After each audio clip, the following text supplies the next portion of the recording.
Smugglers Cove.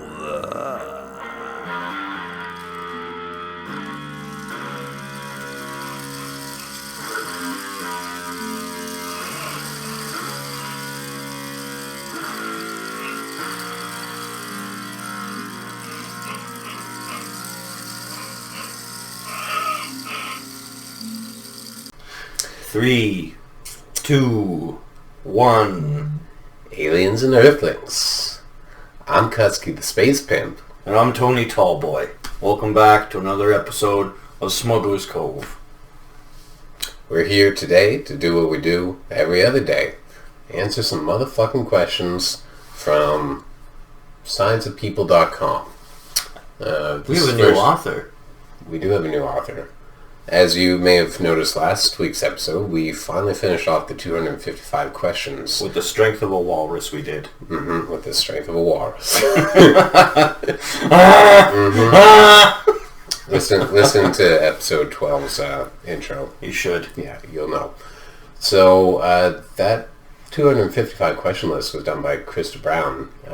And at the end of that question list, we found, thank God, another 257 questions to be asked. They're keeping us in business by keeping themselves in business. Yeah. It's a symbiotic relationship. So this list of questions is by Logan Haley. We're going to get into this in a bit, but First things first. First things first. First things first.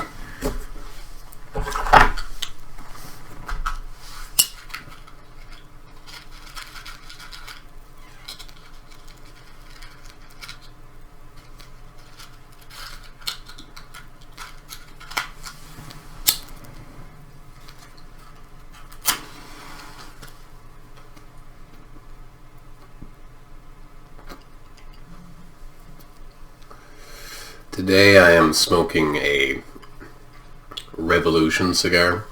No clue.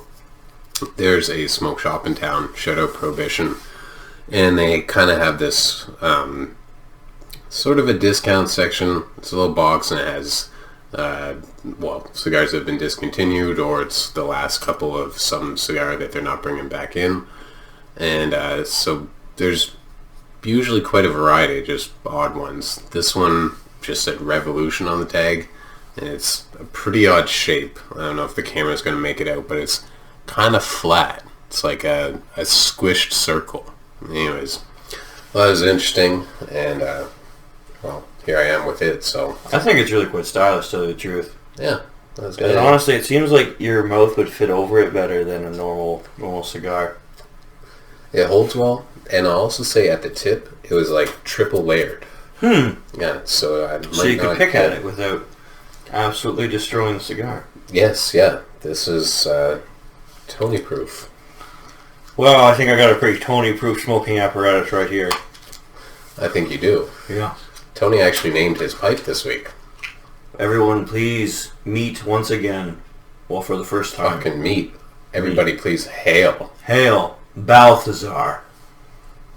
Balthazar. So, as is typical since its introduction, I will be pulling a card from Stephen D. Farmer's Animal Spirit Guides, or Messages from Your Animal Spirit Guides, Oracle cards. Fucking animal cards, fuck it. Last week we got Walrus and Meerkat and the Honeybee. Yes, yeah, Honeybee was from episode 11, and we wound up getting two cards dropped out of the deck for episode 12, Walrus and Meerkat, so you go have a listen to the intro of episode 12. Yeah, it's something else, and just go look up Walrus sounds. We had to double check. We honestly thought that was a dude just making obscene noises. Horrible noises. Yeah, that's definitely a ride all by itself for walrus sounds. We were concerned for somebody's well-being, but turns out it's just a perfectly healthy walrus. I'm not sure if he was perfectly healthy. I trust the walrus. Yeah. I feel like the walrus is such a... I haven't done a lot of research on them, or any research, but the walrus does not seem like a I get fucked with animal. You know? Like, they do not get bullied in school. Walruses are the ones shoving sea creatures into their lockers. That's fair. You're going that route. They might not have been injured. I was thinking health-wise, like, well, he doesn't go to McDonald's, so, you know, he's got that going for him. He eats from the land. Probably gets a lot of sun. Well, the tusks are for skewering baby seals. Exactly. No Big Macs. Yeah, no. Healthy food. Eats from the land or eats from the clan. Either way, he's eating farm to table. Yeah. Walruses are some kind of creature for sure. Yeah. He probably doesn't really have any gut issues. I wouldn't think. Speaking of gut issues, If we did have gut issues, we might have a drink for that. You have a solution for a gut issue?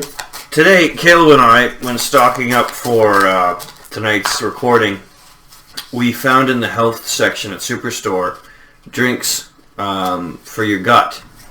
And it was only on our return visit to this area, Caleb realized the name on the cans are Cove. Smugglers Cove. Smugglers Cove. So we decided to pick them up. You got grape. I got lemon lime. We can try them out. We will give these a crack. Gut healthy soda. That's hence the whole Oh, and sugar gut free. solution. Sugar free to me is a fucking red flag. I hate Splenda. I hate aspartame. I hate fucking almost all those artificial sweeteners. Occasionally they don't taste bad. I'm not saying like I'll never drink them, but when I see sugar free, I'm usually like, alright, let's fucking roll the dice.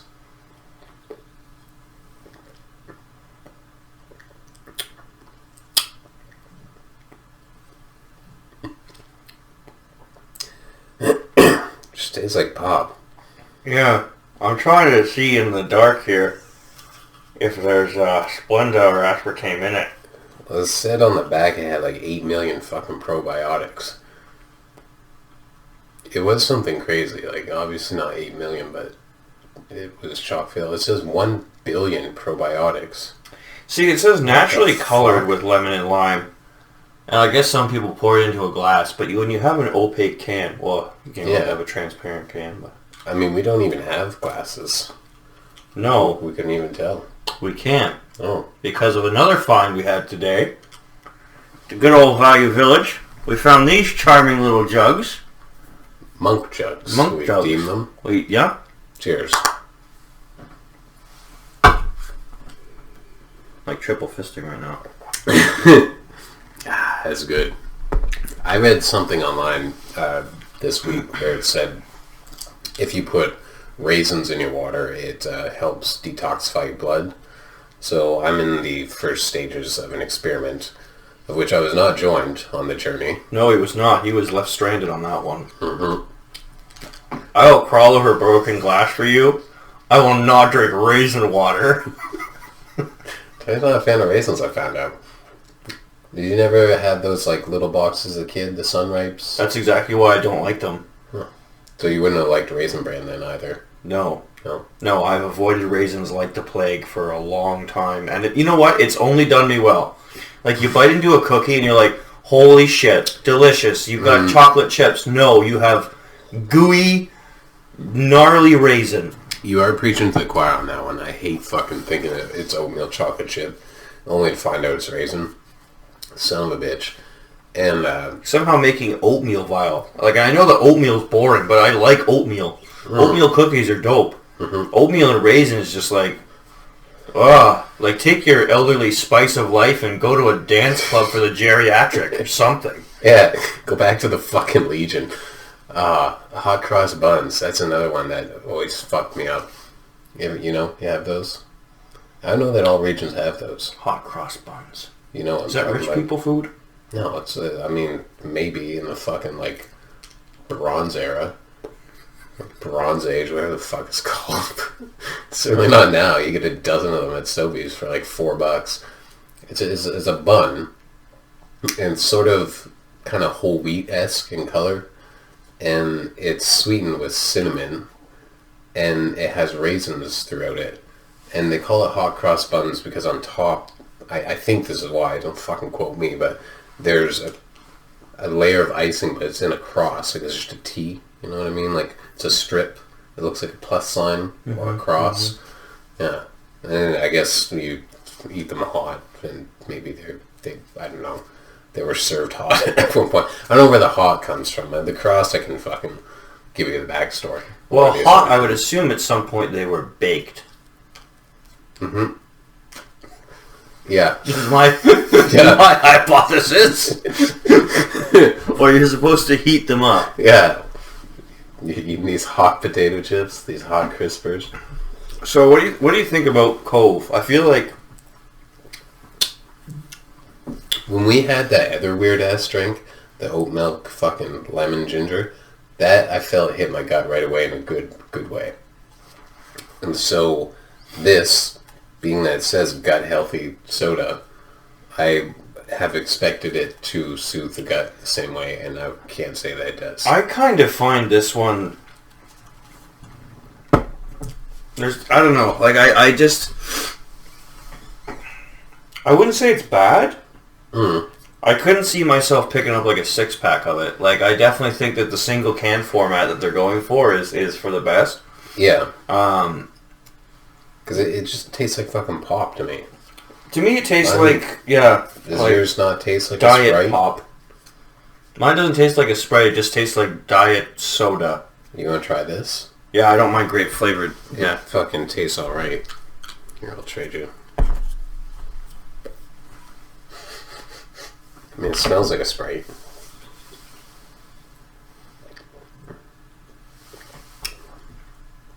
This one's definitely heavier on the lemon.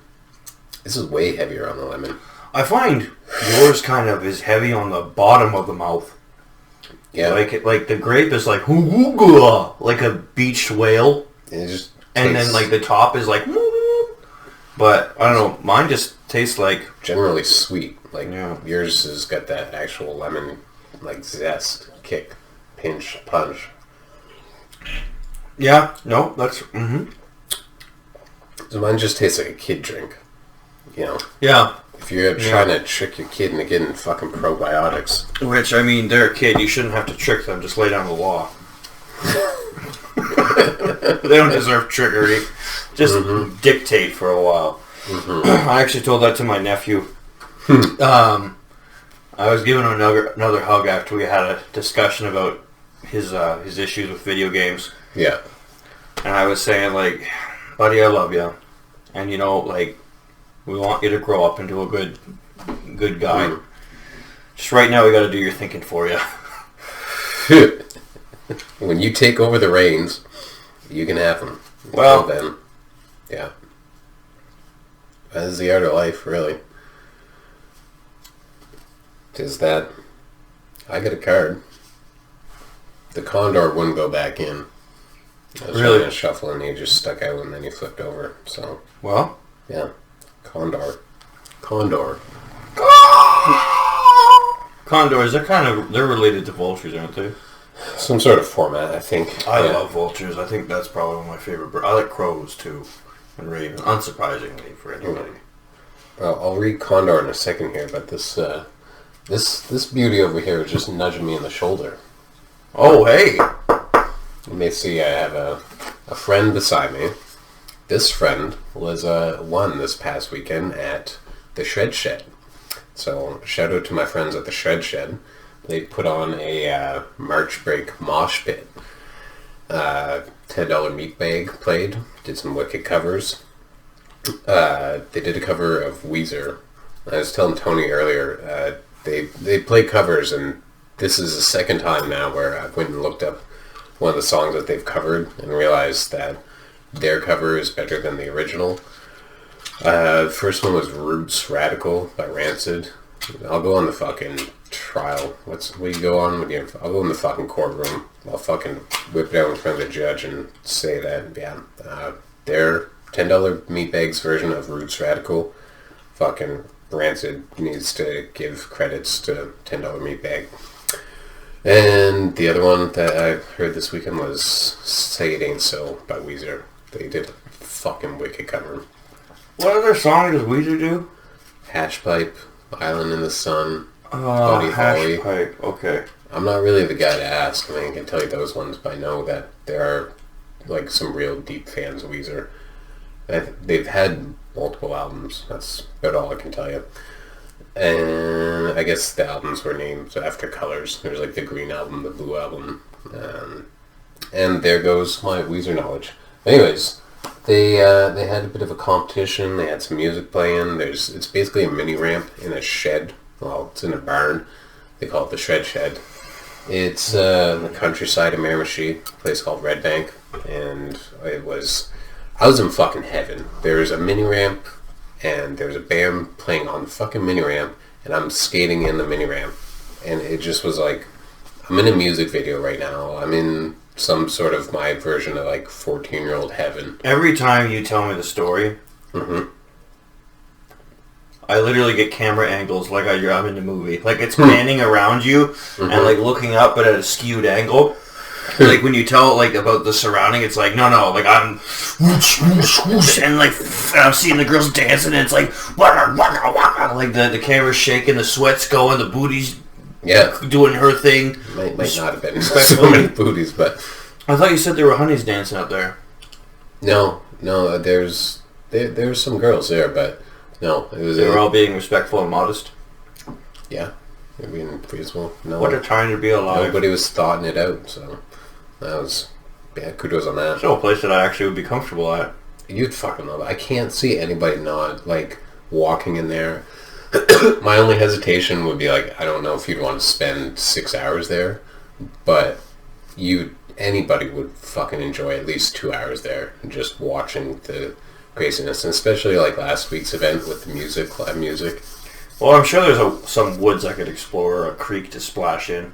Oh, dude, it is like country. I walk out and just look at the moon and the stars, and I'm just like, fuck. I have heaven in there, and then I have heaven out here. Like I'm just looking. Everything to me is like I don't know. I fucking can't say good enough about that place. Fucking love it. It's a treasure treat to go anytime I get to go. So, yeah. That's beautiful. I'm glad. A wonderful time. And I had... Oh, no. Won myself a board. They had a competition. It was a game of skate. There's 6 of us played skate head-to-head. And then it got down to a final 2. I was one of the final 2. And Bryn, shout out Bryn if you watch this, put up a fucking good fight. And we went back and forth a little bit. And eventually, I claimed the victory on that. He wound up winning another one of the best trick contests later that night. So, well, it seems like he deserved things. He did, yeah. It was a fair fight. Yeah. Good. Mm-hmm. It's fun. Testing your skill. So, I get to Condor. Yeah. Get to Condor. Please. Condor says, on the card at least, it says, "You're too enmeshed in this situation. So step back and see the bigger picture before making any decisions or taking actions." So I'm too enmeshed. Classic. Play a nickel for every time I've been enmeshed in something. I don't know. I'm constantly getting enmeshed in shit. Just the other day, I was walking and I ran into this mesh. And I couldn't get myself out of it for at least 30 minutes. I was totally enmeshed in it. Truly a Herculean task. Mm-hmm. But you persevere. Condor. Good God. You've lost perspective here because you either believe there's something that you absolutely need to have happen, or else you're simply being too stubborn to let go. Step back and take a fresh look at your circumstances. It's the forest versus the trees dilemma. You're too close to clearly discern the reality of what's actually taking place. So make a practice of detachment. Most people think of this as cold. Most people think of this as a cold, sterile way of responding to a situation or person. But nothing is further from the truth. It's far worse to remain so utterly involved and entangled that you lose perspective, and sometimes even yourself. This all too familiar pattern stems from the guilty feeling that somehow you're not doing enough unless you completely immerse yourself into the problem or person. Continually trying to fix the situation or rescue the individual involved. Fuck that cadence up. This all too familiar pattern stems from the guilty feeling that somehow you're not doing enough unless you completely immerse yourself into the problem or person, continually trying to fix the situation or rescue the individual involved. While this may give you a temporary sense of satisfaction, doing so also creates unhealthy dependencies, yours and others. True detachment is objective compassion. A state of mind and heart where you still care very much but are distanced enough so that you're not under the illusion that you can somehow control the situation or person through your participation or intervention. In any situation or conversation, follow these 4 simple guidelines. First, be 100% present and attentive. Second, speak your truth or maintain a dignified silence. Third, keep the focus on what's really important and what really matters. Fourth, let go of any attachment to outcome. These 4 steps will help you keep perspective while remaining compassionately involved and detached at the same time. You can still wield your influence by stating your preferences, whether strong or mild, without insisting on getting your own way. Express yourself and see what happens, all the while honoring and respecting others. Associations, perspective, vision, awareness, death, rebirth, independence, solitude, inspiration, creativity, leadership, Pachimama. It's fucking one of these maybe Hawaiian words. Pachamama. Pachamama. Yeah, that's what I'd say. It's Pachamama. Pachamama. Pachamama. Mm-hmm. Pachamama. Pachamama. I can't say it in a serious way. No, it's Pachamama. seriously not our dialect. No. Pachamama. Pachamama. Mother Earth, simplicity, sensitivity, and detoxification.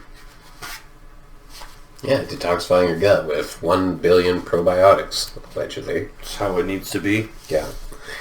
My gut doesn't get healed unless there's at least 100 million probiotics.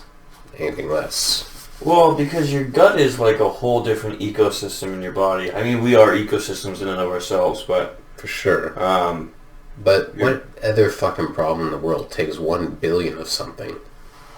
Like how fucking effective is a probiotic if you need 1 billion of them? Well, because you just have that many biotics in your gut. Like it's... So there's a bunch of amateur biotics. You drink this. The probiotics, they teach... I think, kind of like this is a consultant. You bring them in, mm-hmm. Show them what to do. Hey, I already got 1 billion down there, but they're all just beginners. We'll need some probiotics. They need some training over here. Mm-hmm. They're just simple biotics. Some would say symbiotics. Yeah, symbiotics relationship. I think it is a fair point. Like, why you need 1 billion? Like, I think you're missing the point of microscopic organisms. Well, I get it that they can fit 1 billion in there, but like, how effective is it if you need 1 billion?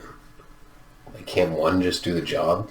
Like, how shitty is one at its job that it needs a fucking team of 99,99999 million others? So the thing that pops into my mind is like you want one microbe to take care of what is essentially the vast ocean that is your stomach against all the things that you bring into it, because not only are you like the food that you eat, you want one biotic to run around what is essentially a multiverse. I would honestly rather one good worker than 6 shit workers.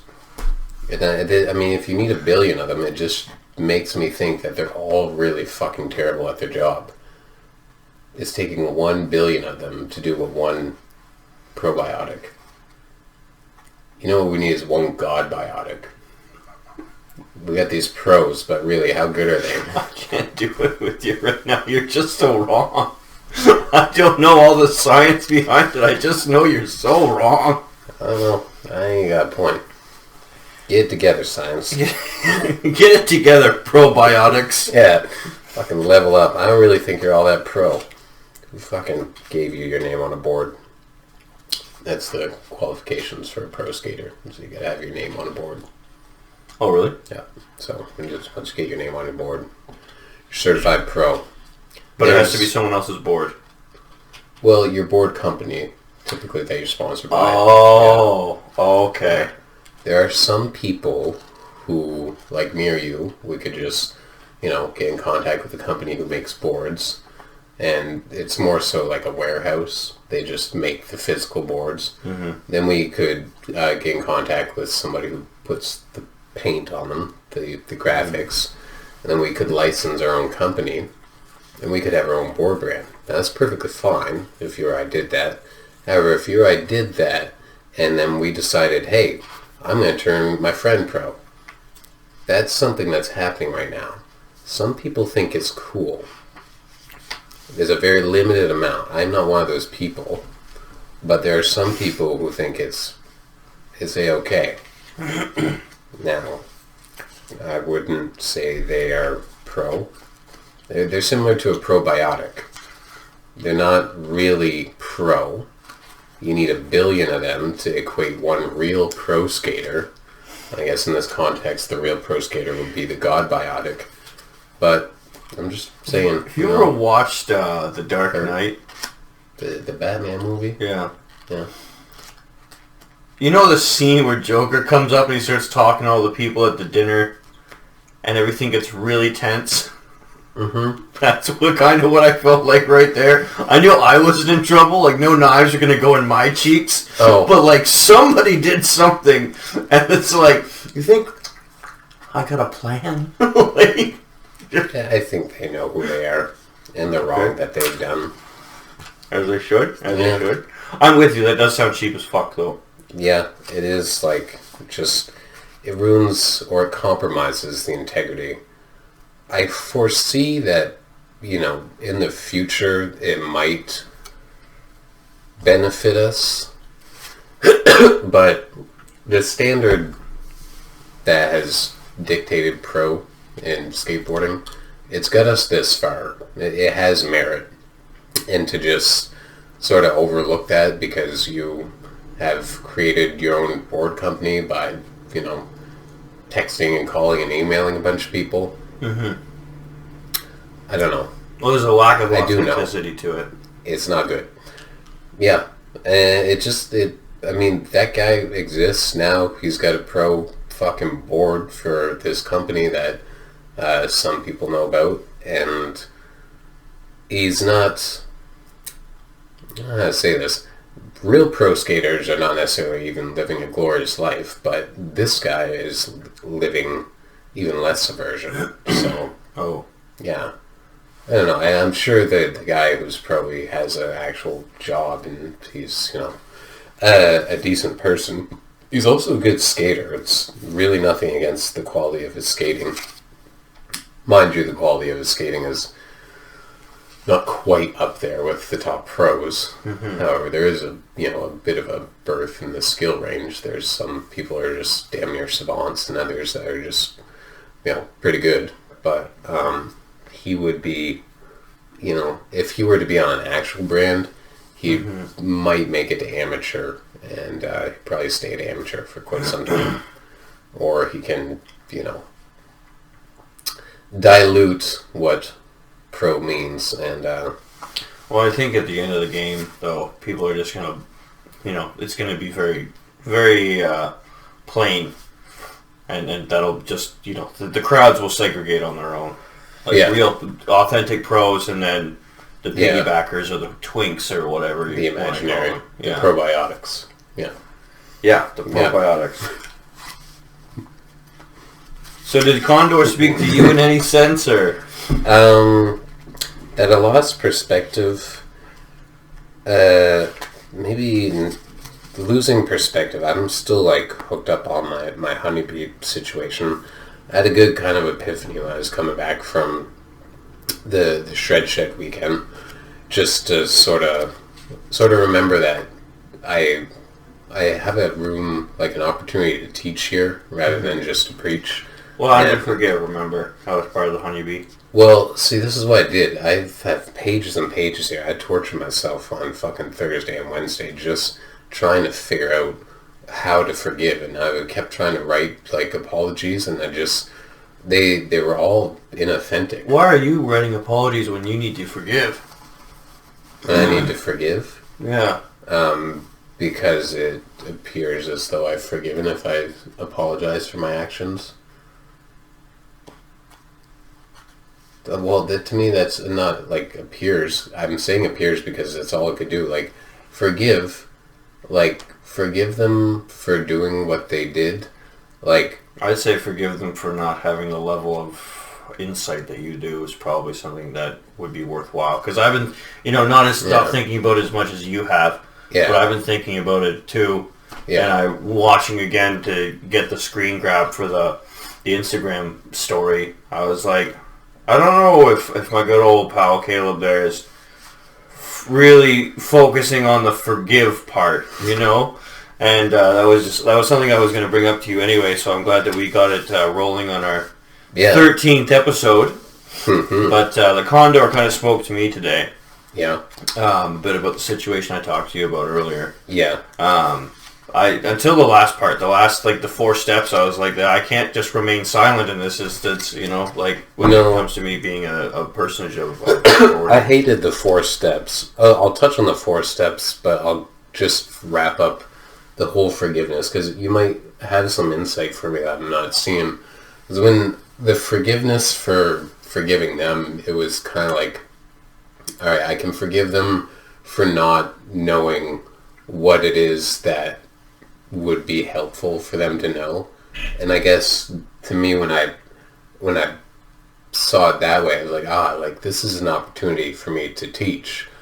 And so then I started, formulating that kind of response in my head to sort of like, I've been trying to figure out how to apologize, but I can't because I don't have anything. I feel that I don't have anything to fucking apologize for. However,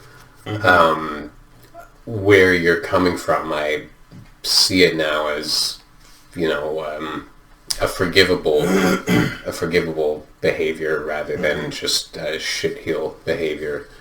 And so then I would maybe go into like, I used to be, or not even I used to be, because that's not so much true. That comes down to like 4 steps to tell your coworker they exactly, yeah. And so that message hasn't gone out either because I'm not really sure I want to write a how-to manual to... Caveat. Yeah. The whole plan by Krista Brown to tell people that they sell, I've smelled smelly before too, but now I don't. It's really such a friggin' high horse situation. Oh, it's condescending. It's so condescending. Yeah. And...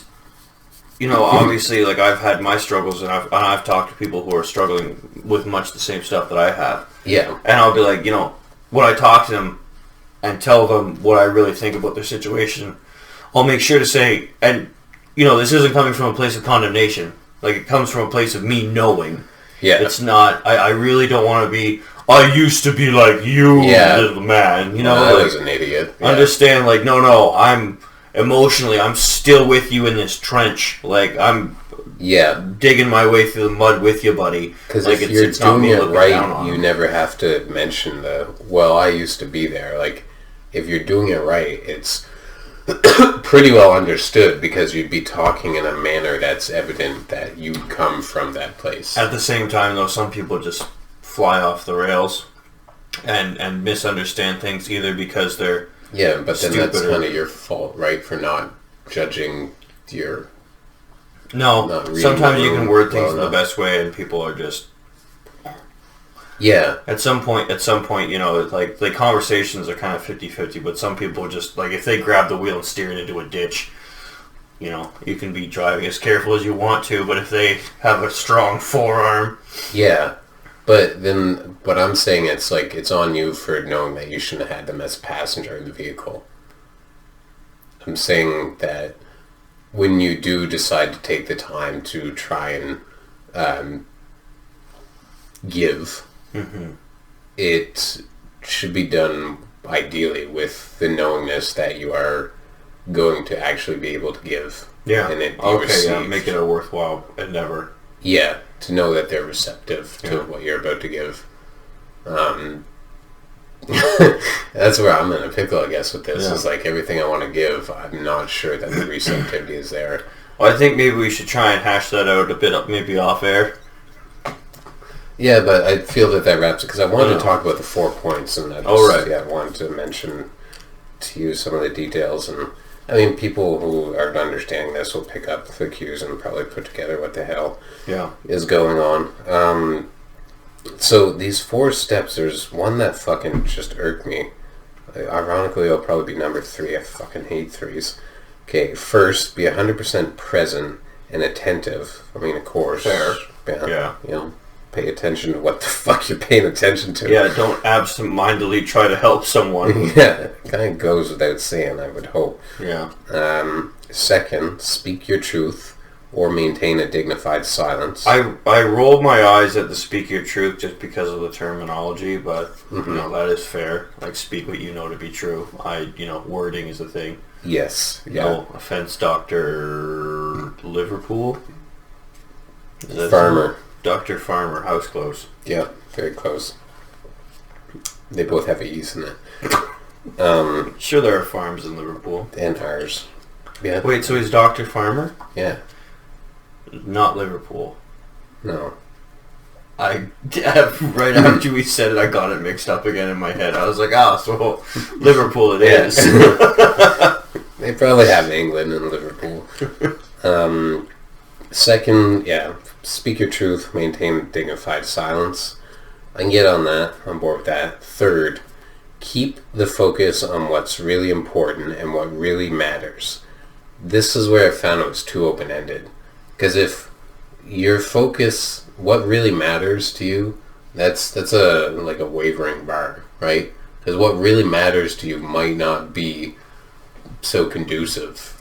If you really, what matters to you is telling this person that they're a piece of shit, then you speak your truth. Or I guess that's sort of might just be fucking being too picking apart semantics. Nitpicking, I guess, what I'm fucking trying to say. Can you repeat it? Third, keep the focus on what's really important and what really matters. Yeah. So I think that is fair, but I also... I'm down for it. I'm here for it. I'm do I trust the individual to have a proper hierarchy on what matters? Well, but I think what it means is that you're keeping your internal focus on what matters. Right? I know what he is implying and intending it to mean. I'm just saying that this one to me is an individual, what matters to me, right, versus what matters to a 6-year-old. And I know that including a 6-year-old in this might be but to hear my point out, a 6-year-old could be also viewed as a person our age who has their priorities are kind of base, They want to go do fucking stupid shit and fuck their life around, or whatever the hell type shit like this. Or a 6-year-old, he's concerned about candy. I don't know where this is a foolproof thing to say. And I guess I'm farmer. Say it better, because if you're focusing on what's really important and what really matters, that's what really matters to you, or what really matters in the long run, which is the right way to view it, what matters in the long run. Do you want to basically have this. That's kind of how I took it too. Is what matters. In like what? run. Because I think that if you're trying to help someone in the now, right? You do care about the long run because obviously you wouldn't be trying to help them in the now. If it's someone you truly care about, right? Yeah. But then I find, like, even in the situation I was talking to you about, you know, I got caught up in the moment, so that was really a good, interesting call to me to be like, okay, you know, because I got focused on a few too many things that were in the moment instead of the long run. Yeah. And so the next time that I have to deal with this situation, I really think that, you know, it will benefit both myself and the other individual that I'm interacting with to slow things down and to kind of like cool my jets, have patience, forgive, you know, bring both the honeybee and the condor to the situation. Yeah. I did see you as I was reading the tail end of this. So just like the ways that you handle it, like that is badass. But there's a like just a couple hairs off the pedal. You know what? Like and take your foot off the gas, absolutely. But yeah, definitely lift up a bit. But you know. You're still going in the right direction, just a little too fast. A little, yeah. And compared to how I would used to deal with those situations, definitely a lot better. But you know what? It's improvement over time. Yeah. And I think that in the long run, that relationship with that person will flourish. And I think that it's going to be. I hope that I'm going to be a pillar of stability in their life for the entirety of mine. Yeah. Because I'm sure I'm dying first. You're kind of making me think of something. I was just about to say to you, like, you know, you didn't sabotage it beyond repair. And maybe that's actually what I need to hear for myself. I don't think you did. I think at this point, a lot of your work has to be basically what you've been doing is like working on it for a bit. Then I think, honestly, you just need to chill. Is basically what I was going to give you advice anyway, but like just like think about it, put it to rest. If you need to pick it up later, but there's no use running your hamster to death. Like let it have its nap. Focus on stuff that it fulfills you, because then your brain is refreshed and you can come back at it and have a different perspective, or at least, you know, your perspective might allow you to see around a boulder that was previously blocking the light. You know. You're not working at it with the same stress that you had when you left it. And kind of the way the Condor was saying, or at least how I interpreted it, is that you get focused on certain details, right? And so if you don't allow yourself that rest, then you keep focusing on certain details, and that becomes more important than what truly matters, right? Yeah. Yeah, because in the long run, I'd rather have the relationship be a harmonious transaction than a rocky one. Yeah, I hear you. Yeah. And then I also want to have my cake and eat it too, so I'm my own motherfucker in this. Yeah, well, yeah. Yeah. Yep. Yeah. That happens to the best of us. Yeah. Life is complex. Life is something else. Life's a trip. I fucking hate that even just that left my mouth. But I don't even know what that is. Oh, life's a trip. Yeah. I thought you said a drip, because I know drip is the new lingo. Life fucking feels like a drip sometimes. Not that kind of drip. But yeah, life is a trip. Shall we get to some questions? Some new questions. Some new questions. I would say. I like this pipe if you want to lead us away. Alright. I'll read through the little write-ups we got here. So as you see, this is 257 juicy questions to ask your friends. I am already uncomfortable. Like, I'm glad that I'm doing this with you, but like... Yeah.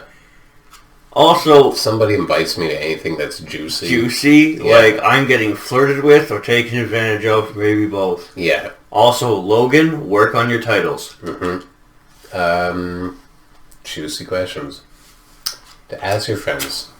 At least do have a friend here to ask these questions to. Why, hello. Yeah, don't want to. If you want to be interesting, be interested. Period. Intriguing questions are the drivers of good conversation. Here's how to get past the small talk. So this may be an article geared towards the slightly autistic. Hey! Hello. Yeah, I am! Sign me up, I guess. People love to talk about themselves. Studies show that talking about oneself activates the same parts of your brain as food, drugs, and sex. Self-disclosure, parentheses, and getting other people to open up is scientifically proven to make you more likable and help you form deeper social bonds. So how do you get past boring small talk and into good stuff? Into the good stuff? The secret to threading conversations into something deeper is simply asking others excellent questions. If you deem them worth your time. We'll give you this, Logan Haley, but yeah, they might have fucking dumbass answers, and you can ask the most excellent question in the world. Or you could be trying to sit and read your Bible at church, of all places, and someone could tell you all the things you didn't want to know about cybersecurity. That's what I heard about. Actually, I shouldn't say that. That was that. I did learn a lot, and he was a very friendly man. But also a lot of talking. That one, yeah. Yep. Open-ended questions are beneficial for learning more about somebody because they may evoke a story. However, you can also use follow-up yes-no questions with why or tell me more to encourage people to elaborate. Here are 250 plus. What the fuck is going on with this company, man? Can I back up just a second? Yeah, wherever you need to go. Where do you? Open-ended questions are beneficial for learning more about somebody because they may evoke a story. However, you can also follow up with yes/no questions with why or tell me more. Like, if that's how you approach your excellent questions. Well, this, I think, is just going, keeping under beneficial for learning more about somebody. But somebody's asking me a story. They're telling me a story. No? So, okay, this is what I'm going to tell you, and while I do still consider myself socially retarded, there's one thing that I've learned is how to talk to people in certain circumstances, right? So what you would say then is you repeat back to them, reword it, but repeat back to them what they've said to you in the, so this guy Dylan, so he started doing this trick? What was that trick like? A guy Dylan was doing a trick? Guy Dylan was doing a trick, right? Or you repeat back information so that, and subconsciously, they understand that you are retaining the information they're giving them, which means that you're more receptive, so they're going to tell you more. Yeah. There are tricks that I've learned over the years to deal with my social ineptitude that have benefited me, and yes or no questions, then you get into cool. Yes or no questions are going to be a dead end for conversation. Yeah. And just tell me more is so vague that anyone that you're just tell me more. It's are you trying to suck a luckle on me or what? I'm just going to preach to you now? What is the point of that conversation? Yeah, tell me more. I'm on board with you. It's fucking weird. Somebody just tell me more. It would only make sense if I was sort of tapering off and felt like I was maybe oversharing and just sort of kind of abruptly not tell me more okay, so what happens next, or so then what happened, or could you elaborate on that? Talk like a person and not a kid with doughy eyes. Tell me more. Well, you see, on Pleasure Island, the root beer isn't all root. Why? Why? Because that hasn't caused so many people heartache. Why? Yeah. How you doing? Good. Why? Why? Yeah. Well, the sun is shining. Why? Happiness is good. Why? Wisdom's a helpful tool. Why? Krista Brown? Tell me more. Well, fancy that you say that, Caleb, because we have 12 episodes telling you more about Krista Brown. Alright, and this was one that fucking tripped me up, is here are 250 plus. Like, I don't know what the fuck they're doing at the Science of People headquarters, where they're like, anything but 250. Like, just make it over. Is there some sort of algorithm that picks up on shit? Almost 300, but like also, you already know it's 257 from the title of the article. So it's like he didn't go back and proofread, which I think is a lot of the problems with these writers. Literally could just put here are 257 questions. Like, I wouldn't give a fuck. You said it was 257 questions. You added a character and then made it more vague. Yeah, like, dude, I just saw up there it's fucking 57. It's plus 7. Here are 250 plus 7 juicy and thought-provoking conversation starters to get to know someone better and hopefully create an intriguing and memorable conversation. So, our first chapter is random questions to ask your friends about their interests. This is going to be tonight's segment. So it looks like that's going to be. Alright. You want to give us this, take away this blurb for us? When you're trying to bridge the gap between small talk and deep conversation, the most accessible place to start is asking questions about what someone likes. So question 1. Yeah. What's the best birthday party you've ever had? You asking me?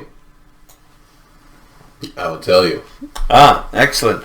I was hoping I wouldn't have to just answer myself and talk to dead silence in a room. There's one that comes to mind, and my birthday is in the winter, typically January 10th. And one January 10th, as everybody's birthday is, it doesn't always fall on a weekend. Sometimes it's midweek, blah, blah, blah. My birthday happened to fall on a weekend. This is in high school. I know I was of legal driving age, so I was 17, 18, something like this. And I think enough time's passed now that nothing can come from this. Okay, but fair enough. There was really nothing going on. And it was like, well, it's my fucking birthday. Like, we gotta do something. So I spent a few years as a pothead. Baked all the time.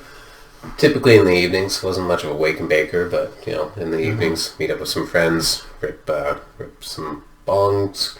My favorite was pops, to poppers. A little bit of cigarette, some weed, through the bong, boom. So that was my method of choice. I'm not sure if this birthday party I had been introduced to poppers yet, but we decided to go drive around in my car and just, you know, smoke weed and hang out. So my friend messaged me and said he had a slingshot. I was like, well, I think I have some marbles in the basement. So I went, found this big thing of marbles, and I was like, alright, game's on. Yeah. So we're driving around town, we're flinging marbles at this thing, that thing, whatever. It's fun enough. We didn't hit anybody or anything. And then one of my buddies, he fucking flings this marble at a bus stop. And it goes through the glass in the bus stop. And the glass in the bus stop does that thing where, you ever see a windshield break and it like cracks all over the place, but it stays? So it did that, and it stayed, and then it dropped. It was like this like kind of freeze frame, almost slow-mo thing. So like it pinged through and we saw it like shh. Yeah. And it was fast enough that, you know, because we're driving and we're maybe putting a little speed on the fucking whip because we're looking back and, you know, we don't want to get caught, of course. And then the thing just fucking drops. And it was like, oh, we know what we're doing for the rest of the night. We drove around town and took out almost every bus stop we could find. Just slinging them through. One of the best ones there happened to be a person in the bus stop, and the fucking marble went through the person. They dropped. There's blood everywhere. They went through the person? Yeah, they're bleeding out. Like, I think they broke their leg in the fall, and No, I'm just kidding. All right, yeah, you just picked up on your... Okay. That did not happen at just all. like, like, there's no... Okay, Yeah. murder has no... what do you call that? Yeah, it comes back. Yeah. So anyways, fucking thing flew through the bus stop, and the person staying there, and the thing went through, and it does the whole, like, you know, fizzers or whatever, it's all, like, cracking, and then just dropped. The person, of course, like, what the fuck, jumps out of the way, and they're looking back, and they're, you know, you see them trying to figure out what they just did to crack this bus stop. They're wondering how they just broke an entire bus stop. Yeah, and so, anyways, that was that, and so I wasn't there for any of this. This is just a story that a friend of mine told me about what they did on my birthday. Fair. Disclaimer. Then he proceeded to tell me that what happened on my birthday caused a newspaper article to be written about that man and all his undisclosed friends. And it was, the title read, Terrorist Attack Kodiak Transit. Terrorist. Yeah. And so there was a bunch of comments on the article. They had posted it to their online thread, and people are like, this is disgusting, they should be, you know, basically hung and stuff. And then the article read, there's an interview with a police officer, and the police officer was quoted saying, because they're like, you know, we thought that this was, it seems like a targeted attack on Kodiak Transit, and, you know, somebody's trying to send a message, and the cop says, honestly, I think it was probably just a bunch of teenagers with nothing better to do on the fucking weekend. Well, obviously that's what it is. Like, no one in the terrorist world is even starting small. No one gives a fuck about Kodiak Transit. A bus system that's never on time? Yeah. That one. Yeah, that place where they give free shelters for homeless people to sleep in? Yeah, no, that one. Mm-hmm. Like, very reasonably priced, but fucking shoddy transportation ring. So, yeah, that, if that had happened on my birthday and I was there, that sounds like that probably would have been the best one that I've had. Yeah. Yeah. Yeah. Obviously the other ones have been good, but that one would have been something special. Had it happened. Had you been there. Had I been there. Yeah. Yeah. Tony, what's the best birthday party you've ever had? Well, I don't remember too many of them since I became of legal drinking age, but when I turned 30, the girl I was dating at the time kind of like sneaked a party on me. It was just her and I, which works out because, anyway. Yeah. But I came home and she had the place decorated. She had like happy 30th. She had those big inflatable like number balloons, which you see them on Tinder profiles and you're like, get over yourself, bitch. But like when you come home and someone you care about has put those up for you, like, I don't know if I cried.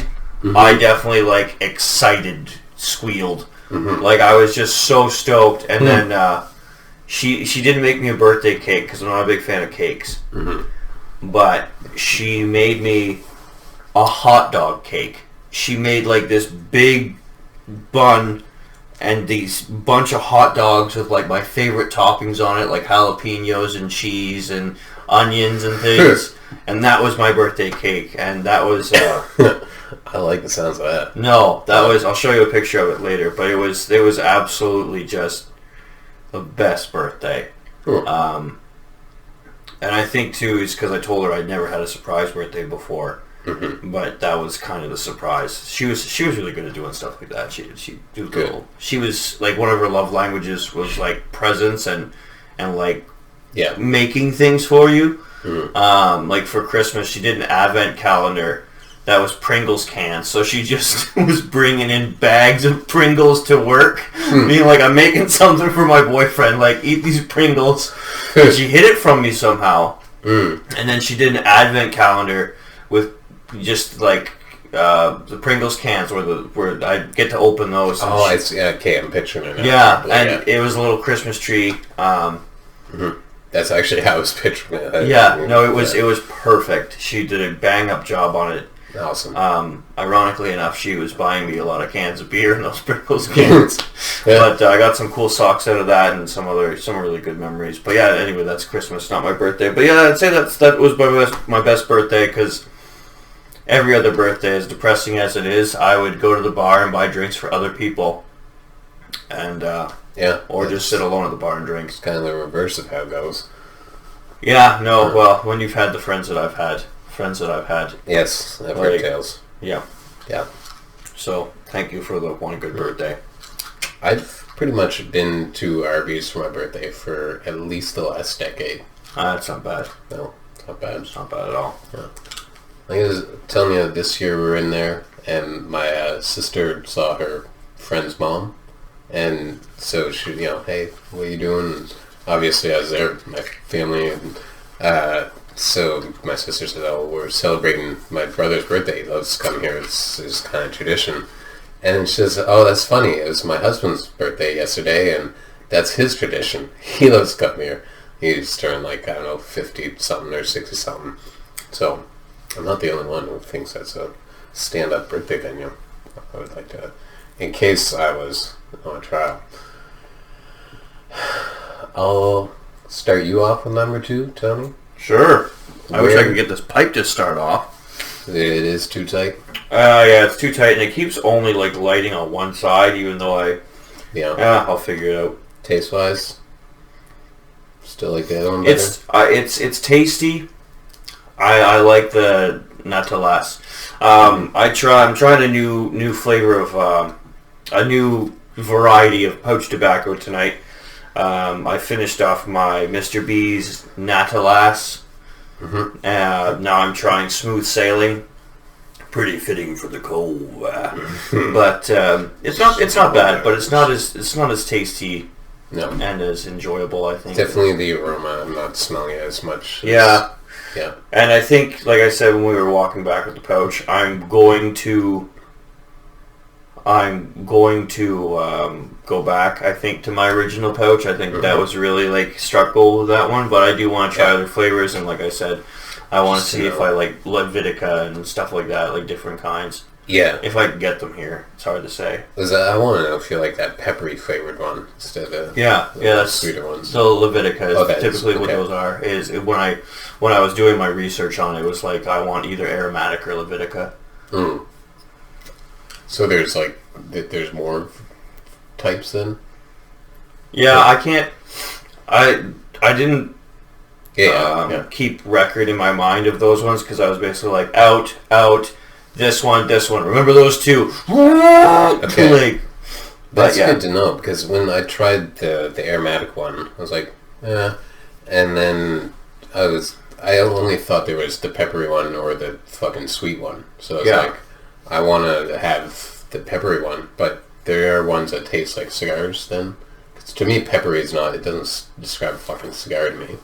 See, but peppery even is I find different because of we haven't tried that flavor yet, but when they talk about tongue bite being like the peppery sensation on your tongue, I definitely get the peppery sensation on my tongue because I smoke too fast. I'm still learning how to keep a bowl packed nice enough that I can not have to puff on it all the time. But anyway, no, I like it, but I need to learn how to pack lighter bowls, I guess. Cool. So my favorite place I've ever visited. I'm going to stop you for a second. We're pausing this, and we'll be back right now. Oh, that was smooth. We'll see in post. Smooth as this pipe. Mm-hmm. Yeah? Yeah, that's not bad, actually. I could smell it real well when I came back in. Yeah? Yeah. It's definitely stellar, but still, it's there. I had to pee. So, here we are back. What happens sometimes? Yeah. You drink from the monk jugs. Yeah, the monk jugs hold a lot. They're so efficient. And I love the... I kind of wish that the emblem was only on one side. Mm. I kind of wish so that you could hold it like this and just have your hand kind of comfortably gripping the smooth nature of the jug. Yeah. I suppose you can still do it, but I don't know. Yeah, I do feel like I'm in medieval times. I'm like walking home from the pub. I just wish. So this comes from an anime, but in Inuyasha, there's a villain called Ryukotsu, and he has a gourd that he drinks out of, but he doesn't hold the gourd. Okay. He has there's like a wrapping around it, and it's wrapped on the back of his hand. So he and then he spits fire because it's not a gourd that he drinks from. It's Is oil. fire breathing liquid? Yeah, whatever it is, oil or whatever. That's actually for anyone who watches Inuyasha, my favorite saga is when they fight the Band of Seven. Ryukotsu is just such a conniving piece of shit. I love him. It's probably like, I don't know, at least a few thousand billion probiotics in that fire liquid. That's what I would imagine, yeah? Yeah. Just a lot of probiotics that he lights on fire. And yeah. Imagine if he had got biotics. Beautiful. He'd probably burn himself down from the inside out. Sure, the probiotics, I think, are the men for the job in that case. Question number 2. Question number 2. If you were a probiotic, would that be helpful? Cool. My favorite place that I've ever visited, I haven't done a whole lot of traveling, but in the past couple years, I've done more traveling of, my home province. Mm-hmm. And I can say that I definitely love Crooked Creek. Mm-hmm. And I love the Fundy National Park. I did the Moosehorn Trail. And they got some good swimming spots on that one. There's one where there's like these big boulders and there's like several locations to swim. Is it Moosehorn kind of one of the longer ones? Yeah, Moosehorn I think is one of the, you go down, there's the Laverty Trail. Yes. And Moosehorn goes, it's further down and you go up. Well, okay, so Moosehorn goes one and then there's Laverty is another, but they meet in the middle. Mm-hmm. You can turn back, but it was I really like that trail because you can hit, I don't know what it's called, but there's that spot with a bunch of rocks and you can play mountain goat and swim and dive and nice and have a lot of fun there. And then you get to Laverty Falls and you can jump in there and have fun. I was having a ball. I was just I had a big rock and I chuck it and I dive like an idiot dog. I was an idiot dog at Laverty Falls, and I just have a lot of good memories associated with Fundy National Park, and Crooked Creek was just a solid spot. Places. Well, I'd like to go back to Crooked Creek and actually camp overnight. I think that would be fun. Mm-hmm. Yes. Yeah. Been done, did. Yeah. Yeah. Oh, right. Remember when I got lost in the woods? Yeah, I would like to do that without getting lost in the woods and suffocating myself in a canoe tent or whatever it was on the top of a van. But yeah, no, I definitely try that. So, what about your favorite place that you visited? Well, 3 are coming to mind. Most recent one, shout out Shred Shed as one of the favorite places for sure. Favorite place I ever visited, Cape Breton's up there, fucking huge up there. Corny Brook. I want to just say that. I mean, I really like Nice in France, but probably I just have to go with Corny Brook in the Cape Breton Highlands. Cabot Trail, yeah. I would like to do that with people that weren't my parents.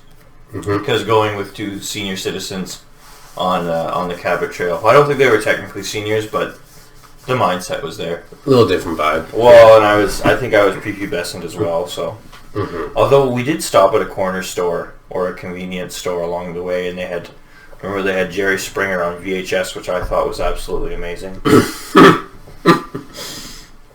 I can't say I've ever fucking seen that anywhere. Oh, what VHS show?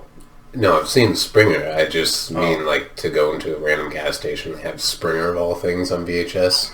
Right? Yeah. Isn't it amazing? It's more like, you'd have, I don't know, some Jim Carrey movie or something more accessible. Springer. Good old Springer. Well, that just goes to further. Cape Breton is a magical place. Yeah, full of wonders. Wonders and Jerry beads. Mm-hmm. Alright, Should we go back and forth on this?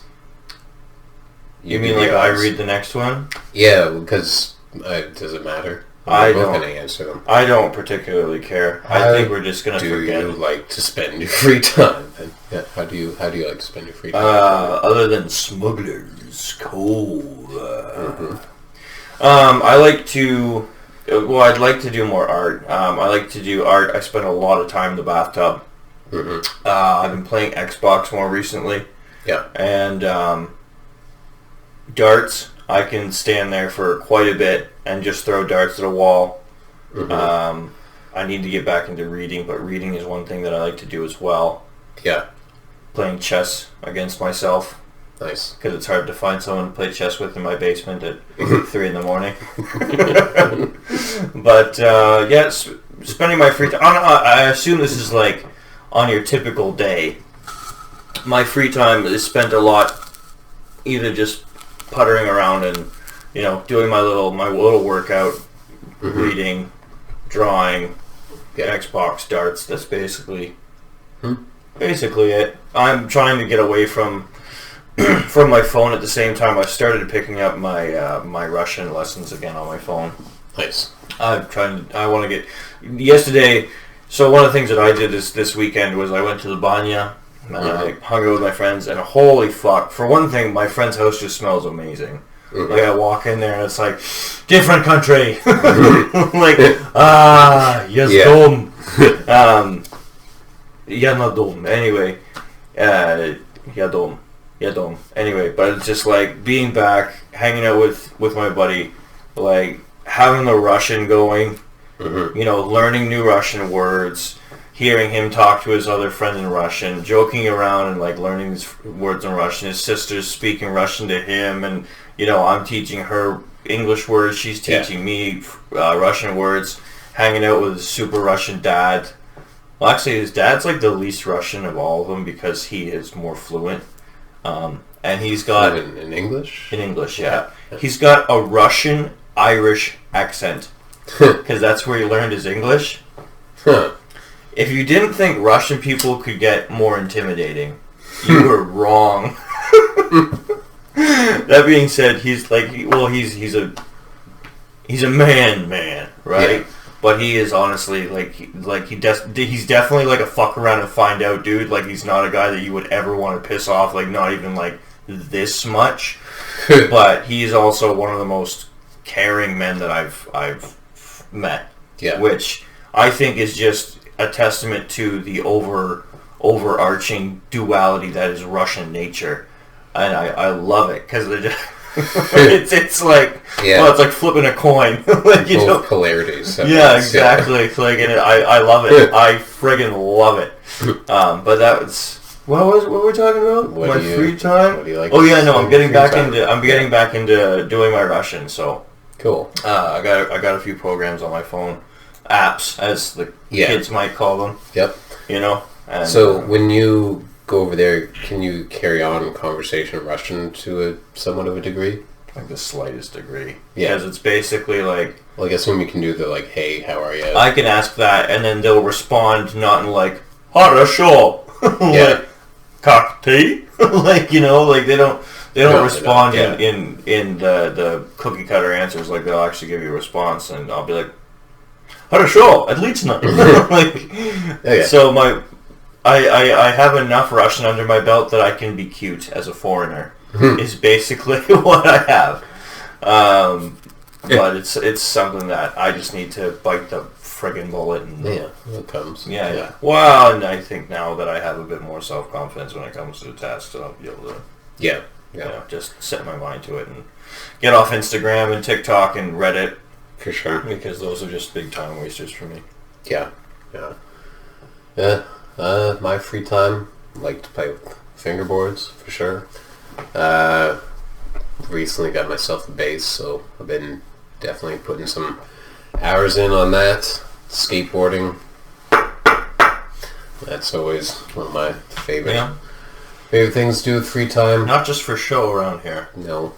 I like to write, so I write quite a bit. Writing probably occupies more of it than I think. It just is, once I picked it up, it was definitely an outlet that felt natural, necessary, and yeah, so I write each week. Paint. I guess you guys can't really see any of these paintings on film right now, but they'll be up on the Instagram at some point.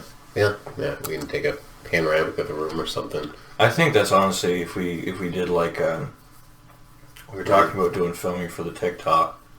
Yeah. Well, we haven't been, but that's one thing. I mean, TikTok to me is more just an outreach thing than it is actually like caring about the content. It's basically like TikTok can get our chaff. Yeah. I care more about Instagram, honestly. Mostly because it's not a Chinese spy program. Yeah. Yeah. Yeah. Classic. Well, they know what they're doing, and they know how to do it well. And it's like, and the algorithm is like if we could harness it, But I think it kind of comes back down to like, do we want to grow organically or just, Yeah. So if I throw up some clips up there and we somehow don't get banned off of TikTok, because I'm not gonna, I'm not gonna look through all the rules. There's certain things you're not supposed to say or write, or the rules are weird. I don't care. And as Canadians, we can't get paid for our TikTok contributions, I don't think. Oh, really? Yeah, it's Americans can, but Canadians can't. Why? So, I don't know. Honestly, I mean, it doesn't matter. So even if it's just like, here's our shitty TikTok, and people are like, oh, it was pretty funny, then, they'll come and see our more refined stuff and just love it. Yeah, true. Yeah, I think we'll get a good handle on it. Anyways, it's good to be. I heard live streaming would really help us. I think live streaming is something we should start doing. Yeah, you let me know how it goes on your solo episode of Smugglers Cove. Yeah, I think you should do it in prime time, though. Around 4 p.m. I will, I'll do my episode as I'm chopping my lettuce at work for my shift. Welcome to Smuggler. Tony, I need some shrimp tailed. Smugglers Cove. Asking the lettuce how it likes to spend its free time. I'll be a chop. Will be one. I want to say astrology too. That's another hobby of mine that I tend to look into on a weekly basis. So. Oh, recently tarot. Yeah. Tarot. I've been. Well, I say recently. The last couple of days, I haven't been doing my readings because I've kind of felt out of whack. Yeah. But I do want to get back into it, and also this is more like. I've been playing with this thing a lot. I love flipping coin. That's just something I do now. Tony's got a predictive coin. It's one side says yes, one side says no. And it's solved a lot of conundrums for us. It really has. Yeah. If I'm flicking it in public and it lands on the floor, if it's yes, I keep flicking. If it's no, then I put it in my pocket sheepishly and stop bothering the other people who just want to buy their groceries. Mm-hmm. Yeah, it helped you pick some groceries last week. Was it the key factor in the steak? Yeah, that was. I had to choose between two smaller peppered steaks or a T-bone steak, and I got the T-bone, and it was so worth it. That was a delicious meal. Mm-hmm. Absolutely. We also had this other perfect moment as we were leaving Superstore. We were in a dilemma of whether we come back here, start supper, or go and get more pipe tobacco. And sort of, I think we knew maybe doing supper was the wise thing, but also it's pipe tobacco. And I was like, Tony, flip the coin. He flips it. I was like, if it's yes, we're going to head back. He flips it, lands, yes. The light's yellow. We just catch the left. Perfect time. Yeah, so it's beautiful how it works out. Get yourself ones, AliExpress. $3. $3 Gothic fortune-telling coin. Don't get the rabbit something one. Like that. Yeah. We accidentally ordered the rabbit. Be attentive when you're on AliExpress. It comes in a little plastic case, which just bothers me. Do you want that plastic case? No. Okay, yeah. No, the plastic case itself bothers me. I was wondering if it bothered you that you didn't get... that doesn't have the same sound at all. I mean, you can fucking take it out of the case. It's too late now. The rabbit is cursed. It can stay in its cage. It's not cursed. It's a polymer cage. Mm-hmm. It's a good omen for this year. It's Rabbits? Well, this in the Chinese New Year's the year of the rabbit, so it's like I kind of viewed it as like a token year. That's a nice omen. I'm not gonna fucking flip it and predict my future, but it's to me it was just a stamp of approval. Number 4, Tony. Mm-hmm. What's one of your favorite bands?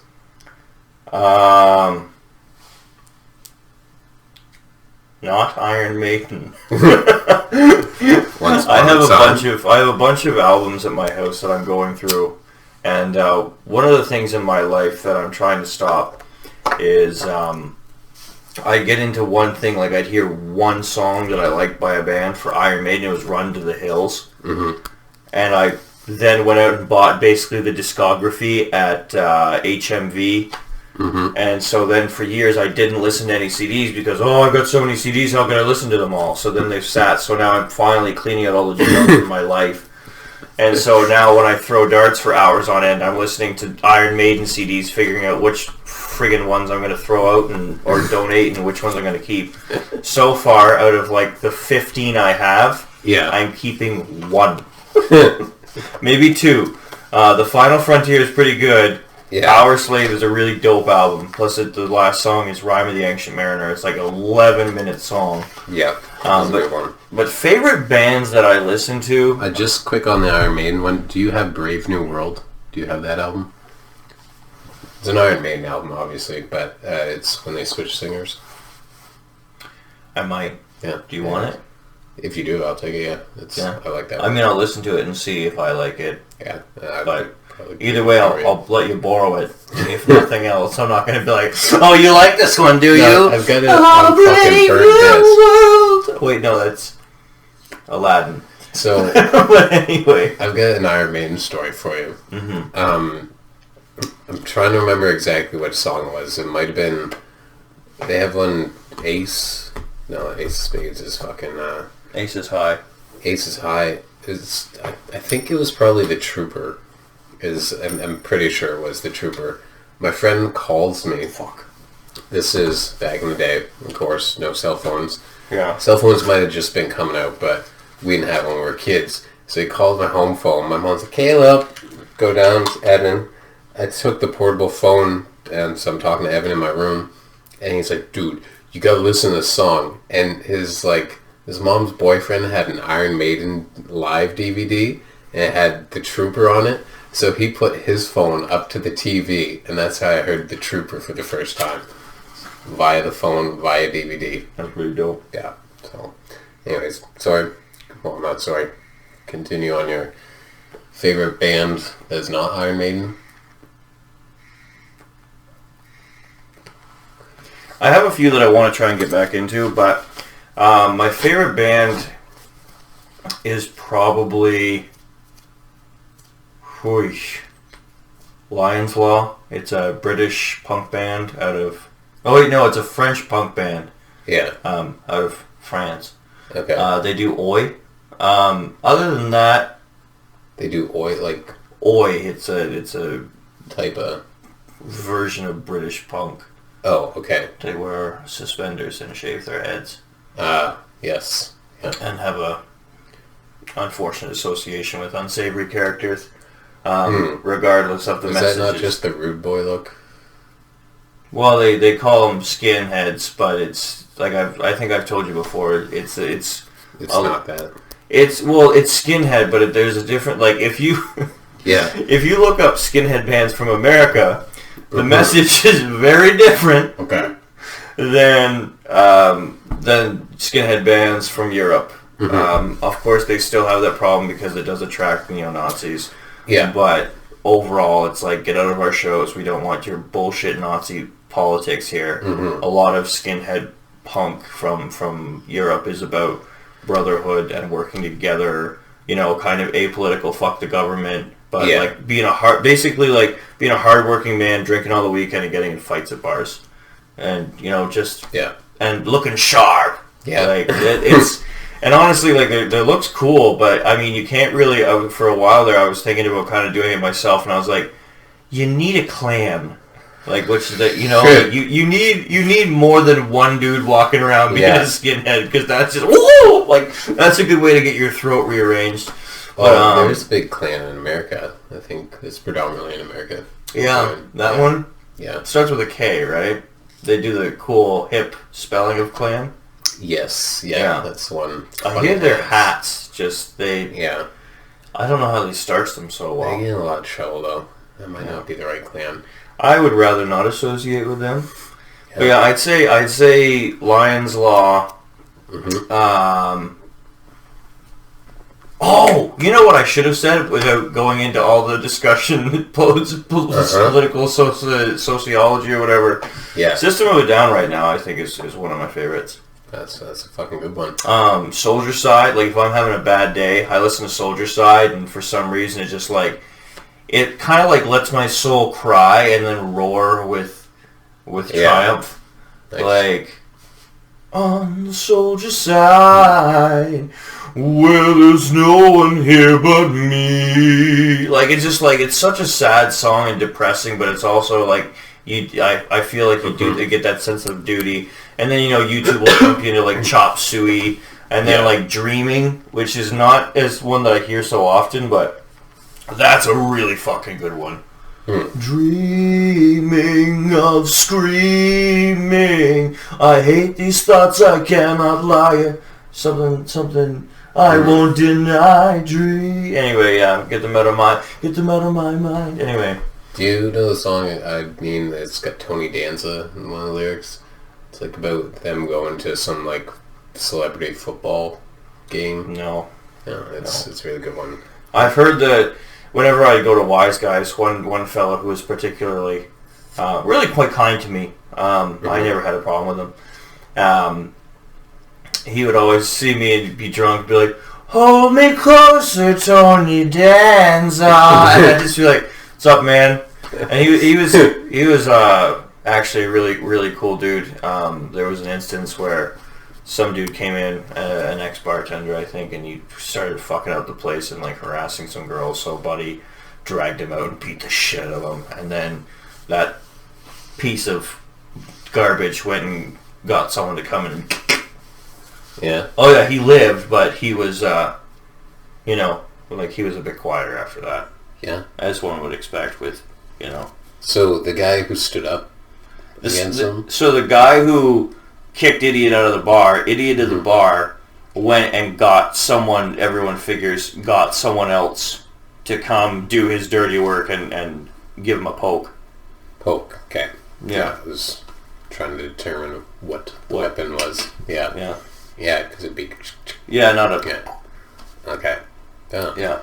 Sounds like Wise Guys. Yeah, it certainly does. And like I've said before, I think on the podcast even, it's like one of the best decisions of my life was just not going there anymore. Like, and it doesn't, like the one in Riverview I find isn't as bad. It's still all Wise Guys, like... Although I went there one time, and a dude I went to high school with was there. Like, he was grades ahead of me.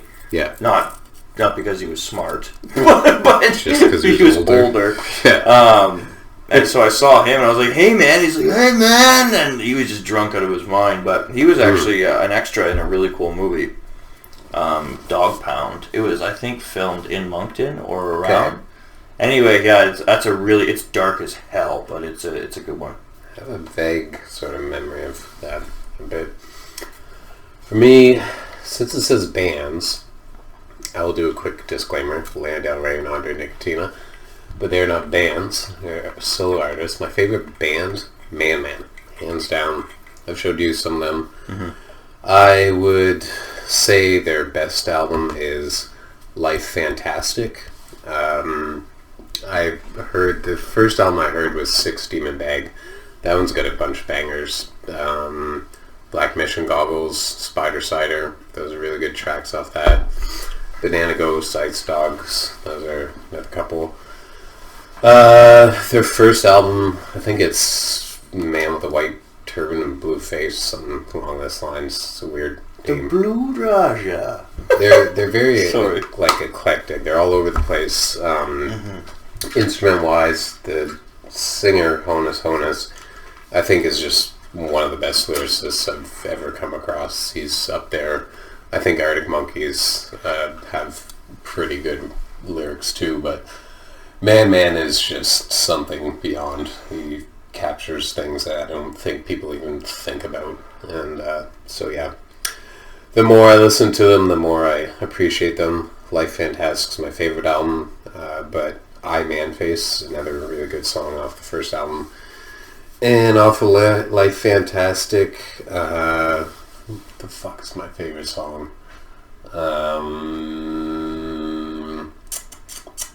I should know it. If I looked at the fucking... it's sad I'm blanking on this. You wish to demystify... fuck me. I'll put a link in the fucking description. But yeah, that album front to back's one of the best. One of the best for sure. And I've actually... So they have... I have all their albums except one. There's an album called Rabbit Habits. Mm-hmm. And it's either before or after Life Fantastic, because there's the evolution. You can see where they go from each album, and I've purposely not listened to the album because I'm saving it for when I've got my books published and I feel that I'm at the success level that I want to be, or I say success. It'll be successful to me, just where I want to be, and yeah, so that's kind of my treat. Once I get the first book published, I'm gonna buy that record, and you can come over if you want. I'll just sit down, fucking listen to that, and probably love every second of it. So sounds like smoke a pipe and draw. Yeah. Sounds like a really good time. I'm pretty excited for it when I get to do it. And I know I'm gonna love it. Every fucking album they put out, I just fucking love them all. Still fucking blanking on that. There's Haute Tropique is a fucking song off the album. It's really good. The song might even be just Life Fantastic. Fuck this. I'm not letting this fucking get me like this. Viewers are going... Are you looking it up, or are you... No, I'm not, well, I'm looking it up in the sense that it's on my fucking iTunes right now. And okay, yeah, just fucking think of it. I'm not playing it on here, but I need to know. I think everyone needs to know. Yeah, I've fucking gone on enough about this. You guys are getting a quick glimpse. The Growlers, that's another fucking amazing band. Calm the fuck on, man. Louis Prima, he's fucking really good too. Shameless! Fuck me! Shameless. Yeah, Shameless is my favorite song off Life Fantastic. Steak Knives, Dark Arts, Knuckles, every fucking song on this is good, but Shameless, it is master quality in the lyrics. It's just insane. I don't think I've seen anything written better, other than my own work, of course, but yeah, he is just above and beyond, and definitely an inspiration for me as a writer. He gives me a bit of creative freedom in the way in which he does metaphors. They're metaphors that people, I don't think, just understand right off the bat. You gotta have a certain set of experiences, typically relationship experiences, love relationship experiences, that would lead you to even understand some of the ways in which he paints his pictures. It's fuck. I love him. Yeah. It's my favorite band, for sure. There you go. So, on to the next. Number 5. What is the cutest animal you've ever seen in person?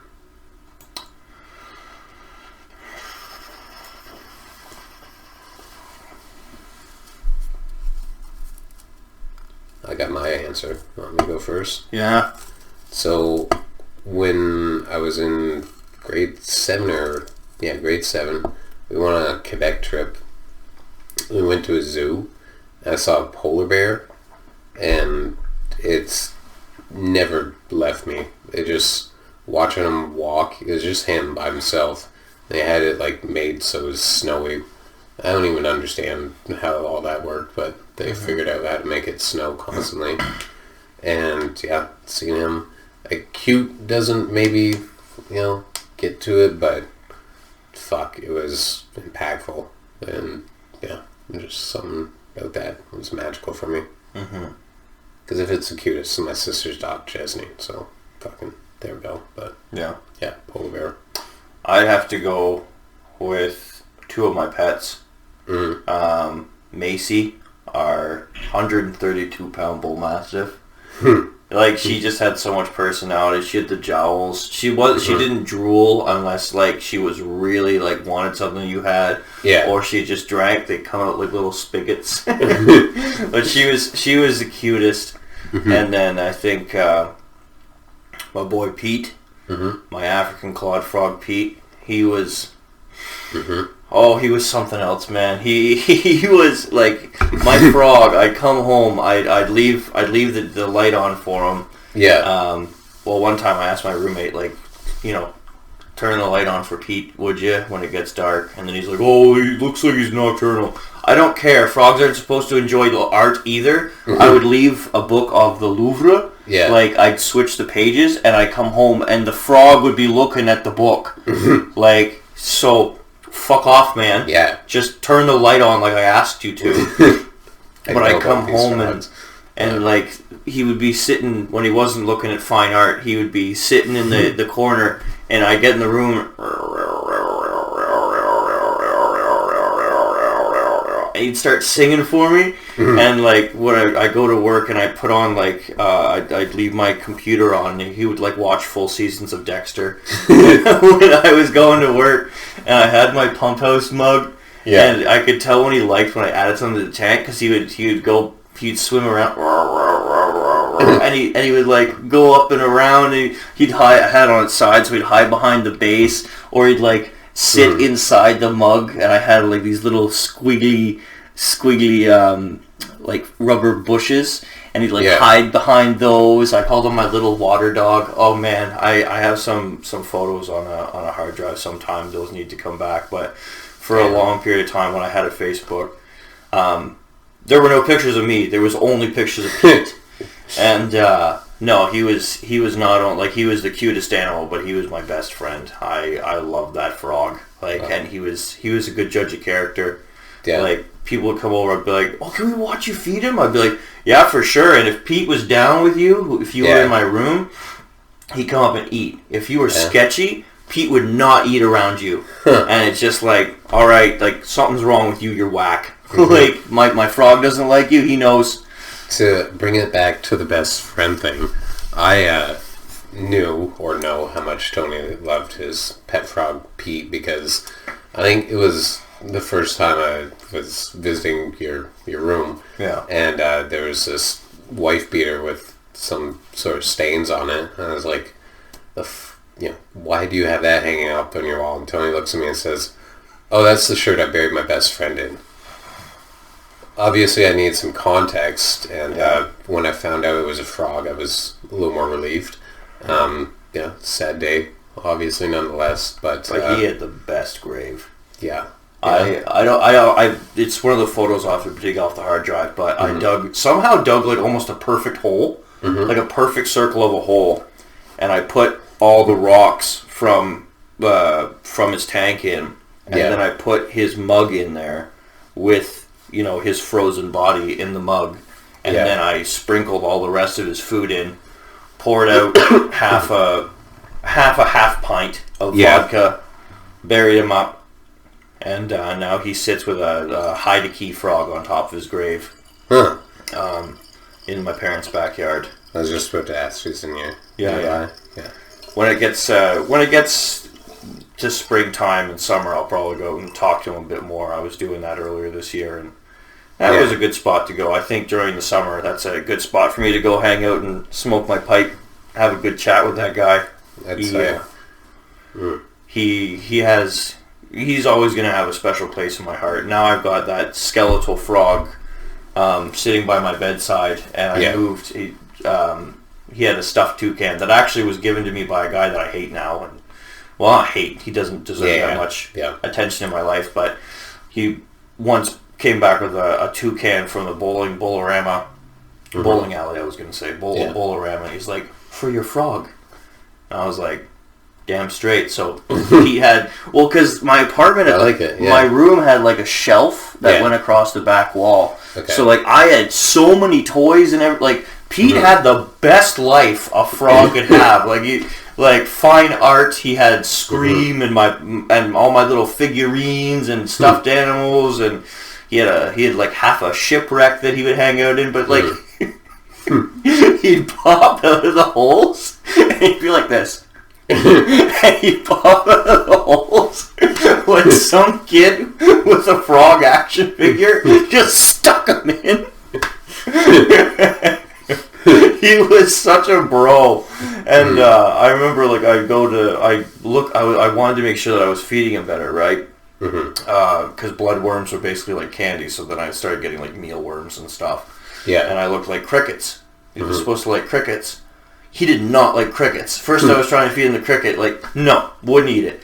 And I was like, alright, so what if I put the bloodworms and the mealworms around the cricket? Certainly, no, he would eat the mealworms from between my fingers. And he would leave the cricket. So I said, so now here I am, like, in my kitchen, shucking crickets, and, like, cutting the legs off, taking the wings off, to specially feed my frog this fucking insects.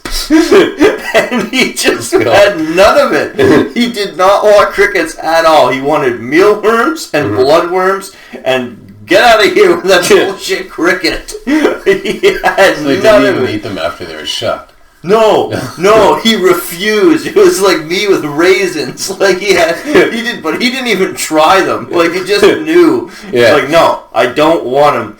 I called him, he had no teeth. Yeah. I called him my little angriest clothespin. Because like he'd come up and he'd like, and he'd try and eat my finger.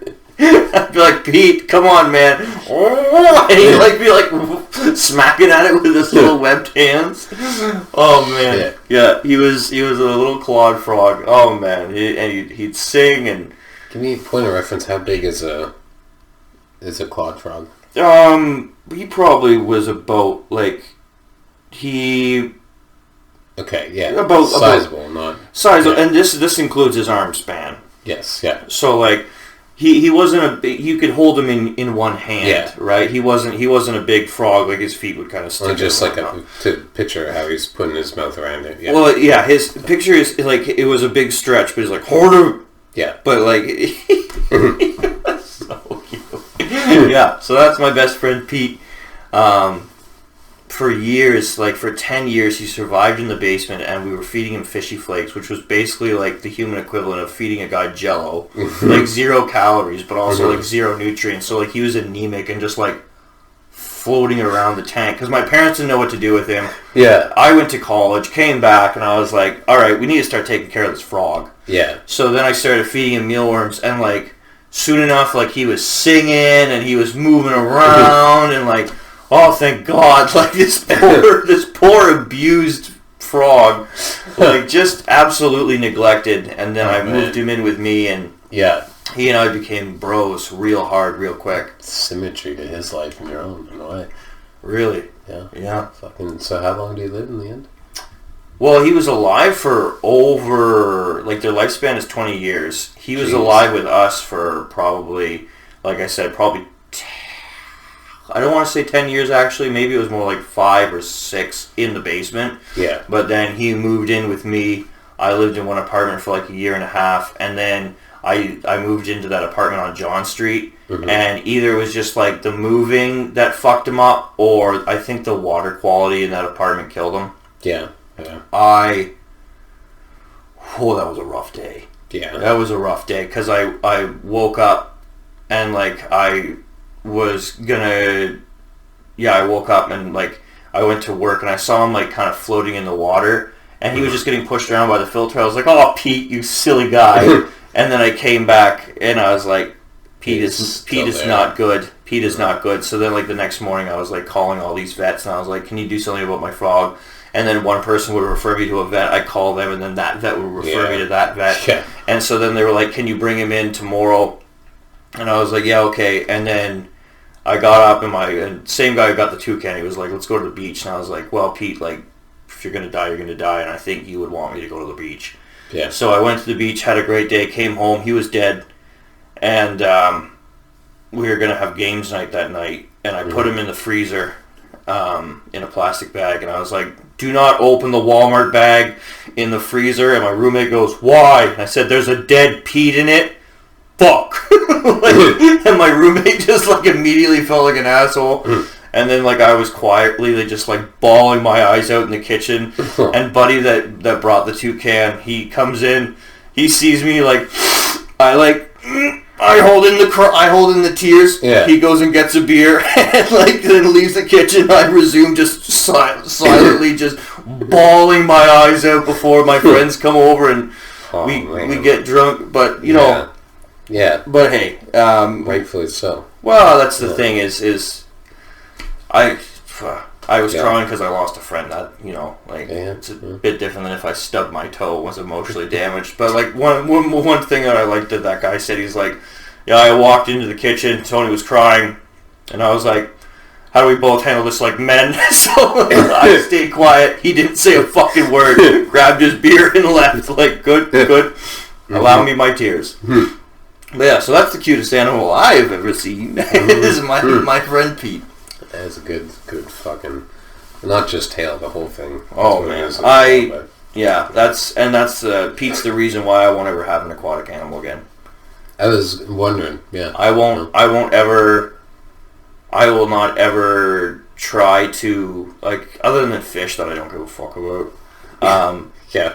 Like I won't ever have a pet that I want to be like a pet and have it aquatic, just because there's so much that goes on with water that I don't trust myself to give them the best care. Yeah. So if I probably will get a frog or a toad, but it's going to be one that like can survive in like a humid tank with mulch and stuff like that. Okay. That way I don't have to worry about the water. The water factor. Yeah, that's good to know, because I didn't know that that they could survive on something more moist. Yeah. So that's why I was thinking more like a toad. Yeah. Or just a frog. My buddy was like, get a Pac-Man frog. They eat baby birds. Like, I don't want to just like have a monster. I want a friend. Just to eat baby birds. Well, you can get like little dead chickens and feed little chicks to your Pac-Man frog, and I don't know. To me, I that's just a bit morbid. Yeah. Like, no offense to you. You know who you are. I love you to death. We've had this conversation about me loving you, but that's just not. That's not how I roll. I don't want to take delight in the gruesome consumption of baby animals. You know. Yeah. No. I didn't fucking even know you could do that. So you just get some eggs and like heat them up and like crack them in a few weeks? It's kind of like you buy them like rat pups and shit. You order them or get them at your pet store if they sell them, but it's probably an order situation. More expensive per unit than getting yourself a batch of eggs? Well, Shoppers sells a dozen eggs for $1.99 often. It's one of the regular sales. So are you getting these chickens cheaper than 20 cents an egg? Do you know how eggs work? Yeah, you put them under the heat lamp. Yeah. Carburetor block, what have you. Microwave. It speeds it, I believe. Breathe on them. Yeah. For extended periods of time. Well, just put them under your armpit while you sleep. Have you seen? There's a video of this jack dude, and he has an egg in his oboe, and he breaks the egg, and he goes, "I'm built different." And then then it cuts to like this really skinny Asian girl, and he cracks it with like no bicep on her, and it's just like, yeah, bro, you broke an egg. Like the easiest thing to break on its side, facing up, that they can withstand a lot of pressure. But there's a reason why you tap the egg on the side when you're making an omelet. Like, come on, bro. Anyway, I did not. I like that. Like the sounds of that video. Yeah, I ain't never saw. So yeah, if you I'm built different. Do get them. Yeah, dude, that's fucking stupid. Look into the sale at Shoppers. Mm-hmm. Number 6. How would you describe your style? Space pimp. Yeah. Yeah. I really, I don't know how I describe, like, we've had discussions on what my vision is a bit more for how I want to go. I'd say, like, my style basically in the summer will consist of shorts and wife beaters, and in the winter I'm wearing khakis and a collared shirt, the sleeves rolled up, and a wife beater. That's basically, wife beater is integral. And suspenders. If you guys don't know, I wear my suspenders. But I'd give you kind of like a retro. There's a slight bit of retroness to it, and then there's also just suspenders to me in the wife beater. It's like kind of like 50s style, like So kind of, I'm thinking greaser, but it's not really greaser. It's I think more like just husband. When I think of, you know, I definitely want to. I'm not going for white trash, but no. I like white beaters because standing 1960s suburbanite. Well, I won't go against that. I really like. I want. It's a bit difficult for me to find clothes that are so loose because I am a larger size. I do want, like, just like I said, like flowy, free-flowing shirts that kind of like the wife beater is my main component because I run hot, so I want shirts that kind of like billow. Yeah. I still am not quite sure what I want to do with my pants. Are these ones we found last week? No, these are. No, I wore those, but then they got too wet. I wore them to work, and then we had that big snow, and so they were just drenched in water when I got home. But they were. Did you like them? Yeah, no, I liked them. I liked them a lot. Which those were Kirkland, weren't they? I think so. Yeah. I think those are the Kirkland. Yeah, because we put the American Eagle ones back. Yeah. Caleb's been helping me kind of develop my style because when you see the first 2 episodes of the podcast on a different channel. I was rocking, khakis and t-shirts and maybe a sweater, which... Yeah, that hoodie with the frog pin. Yeah, now I put my frog pin on my pea coat. Yeah. Which I like. It's kind of an interesting juxtaposition of, like, very proper coat and then, like, a frog. Now you know why! Oakley crokily. Ribbit. Yeah, that's true. Yeah, you got me that keychain, which I honestly like so much better now that I have that. But basically, what I want to go for is like loose and kind of. I want to have my clothes be functional but still look good. Yeah. Like I like the fact that I'm wearing collared shirts now, because the t-shirts. They fit for a long time, but as I'm now getting older and kind of like, okay, now I'm 30, turning 31, like I don't want to be walking around in t-shirts all the time because for a long time I just had really cool shirts. That was my thing. Yeah. And those are neat. I have a few of them left over because there are some that have, some are just nice, some have emotional significance. Yeah. And I'm keeping those for like when I'm at home and it's, I don't know, because it's the winter now and I'm still just wearing wife beaters. So, like, at some point I'll probably wear a t-shirt, but...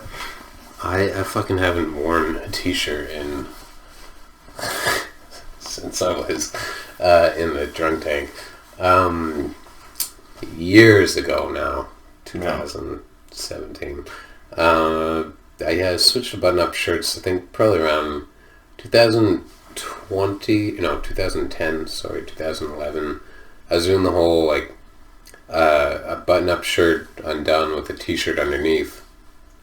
I really liked these all-over print button shirts I was getting. And then I switched to just doing the button-up shirts, and I was going through all that color experimentation. And settled on the blues and purples, so now it's just basically purple shirts, or I'll have some denim shirts. Those are blue. And blue jeans. That's just straight up. Have a nice hat. I've got the kepi but typically it's a nice purple full brim. And yeah, one of my favorite coats is just this long purple coat. It's very much like a kind of like, well, it's almost not pimp coat because it's not super flashy. It's more of a refined pimp, I guess. And then I said space pimping at the start, but the space is more so because the purples and the blues, the colors are always purple or blue. So, yeah, space pimping. Do another one. Question 7. Yeah. If your wardrobe could be only one color, what would it be? I'm in a pickle because I can actually answer this very seriously. And my only pickle is that I can't wear anything other than blue jeans. Mm-hmm. So I feel like I have to say blue. I want to say purple. If it's purple, then I just can't skate anymore. Because the last 2 times I skated in colored jeans. Yeah. She did a dent on your boy, so... So, you just don't wear pants. Then you can dress in all purple. Yeah. Then you can be chill like Kevin. But I don't fucking wear underwear, so then I just have to get then really you can be chill shirts. like Kevin. People still stand by you. Alright. Be chill like Kevin. I know I'm supposed to know this reference. Yes. He's Kevin. Yes. That's Kevin. He's chill. Mm-hmm.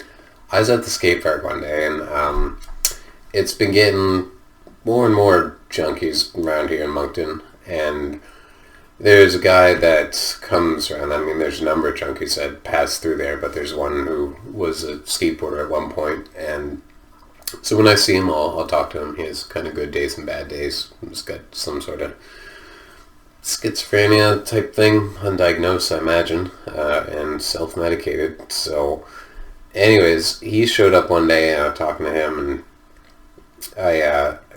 he came up just as I was gonna leave the park.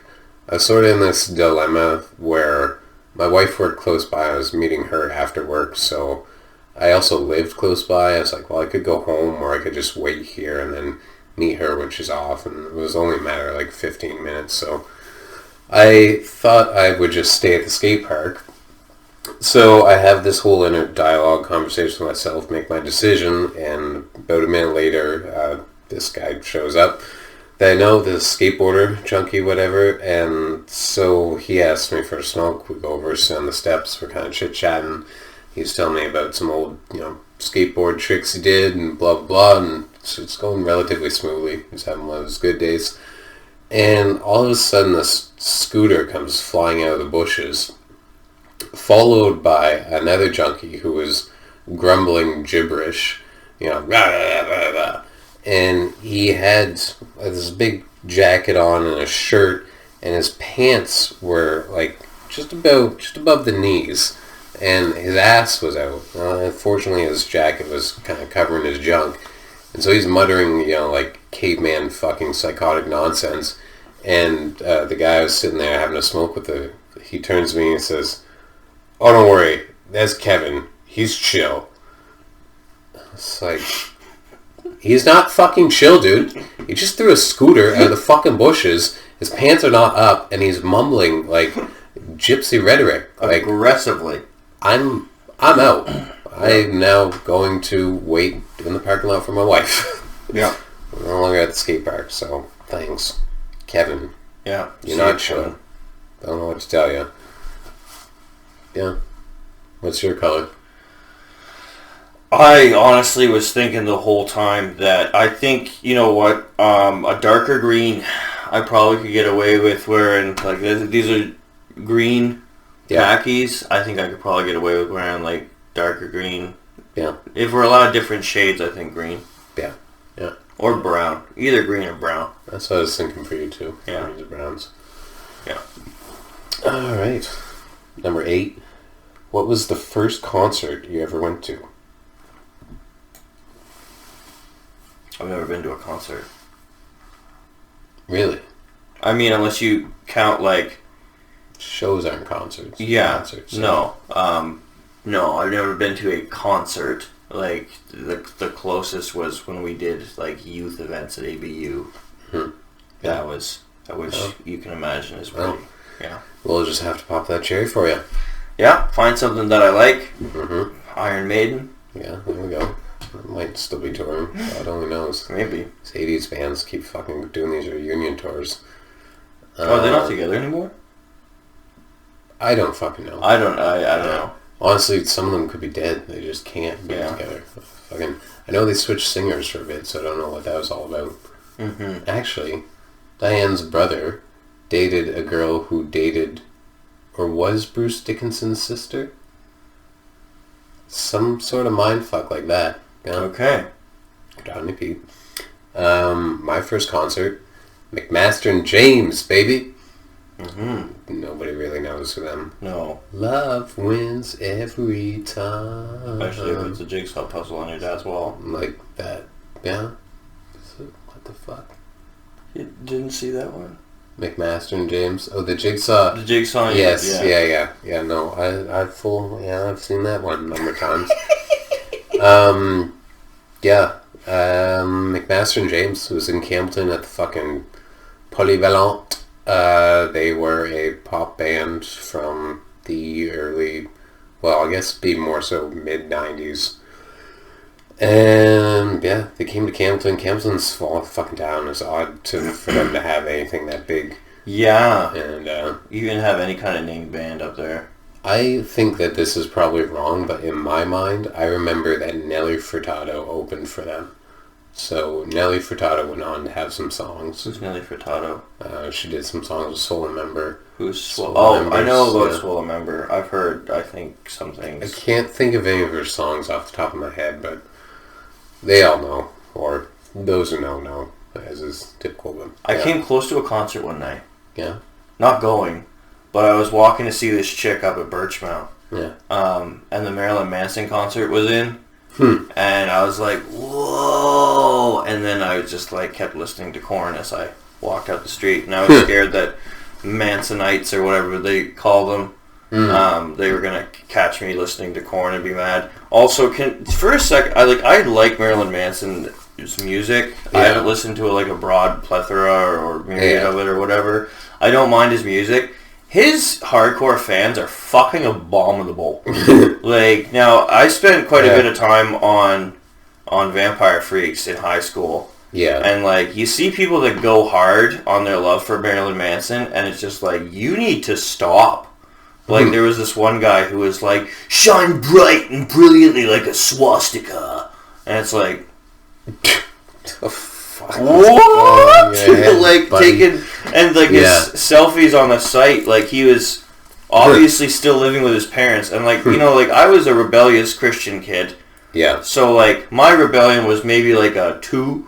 I can only imagine this guy like getting drives to work with his mom with like his head all shaved except for his orange dreadlocks and all his makeup and his like, you know, knee-high leather boots with spikes and his contact lenses and makeup. Like, imagine, like, the mom probably wore a veil.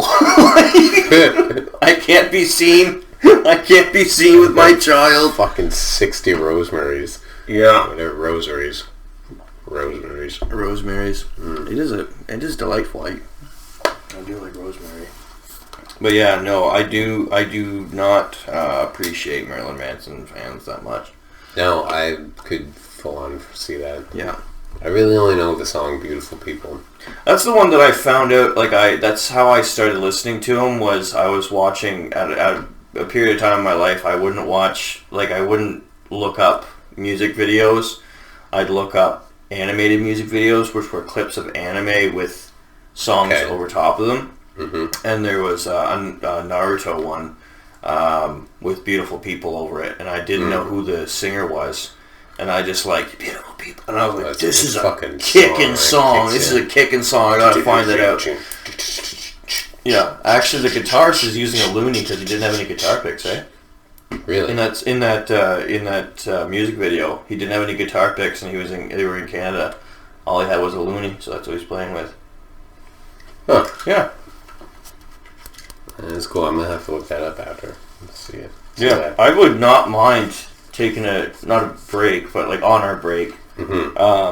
I wouldn't mind listening to that song again. Yeah, it's been a long time. So I've got kind of cool stories around that song. How I heard it was there's these people. I lived in Campbellton, of course. I was in Campbellton. I was young. Might have been 8. This story, it actually involves my first kiss. So there's a girl. Intrigue on Smugglers Cove. They will probably never see this. I'll just say the name. So Greg York and Laura York. Laura York was, I think she was a year older than me, maybe. And she was just... You had a crush on a Viking. Laura York. Yeah. Was her name. Is that... Laura York? Is that a Viking name? I don't know, but Laura York. Laura. Like Laura. Oh, Laura. Sorry, I thought Laura. the whole name was Laura York. Laura York. I was like, no. Laura York and Laura York. I was like... All the kids, yeah. Were they wearing fucking nomads? And this is just Bjork. Yeah, did they live in a giant mushroom? No, they lived in a house that my best friend Parley lived in afterwards, so... Okay. Yeah, he's pretty dope. I like Parley. Shout out Parley. Yeah. Good meeting you, buddy. So, I went over to their house. My parents, whatever, they invited my parents over, and it was kind of like supper, dinner party type thing, and other couples and their kids and whatever. And then, so we go up and upstairs. Kids are hanging out, so I'm beaming because I get to hang out with this Laura girl, right? And yeah, it's all the sort of the quintessential young, like. You don't know how to process it, but you're in the you know what you know, but you heaven don't forbid know. They know you have a crush on them. I mean, I never really sweat too much like that. I don't think, but I was not so equipped to maybe make any sort of moves type thing. I'm still not a move maker. I'm more like an anglerfish. I let them come to me. Yeah, no, especially in this day and age. Like I am a clumsy oaf. Like I am not a no. I mean, I think part of it comes from just listen to this. This is a glory story. Yeah. So we go and we're up in her room or her brother's room, and she's got this corn poster on her door, and she's like maybe 10. I'm 8. Maybe she was 11. Maybe I was 9. Listening to corn at 11. Because her brother was into it, and Oh, their okay. parents seemed to be, A-okay with this type of thing.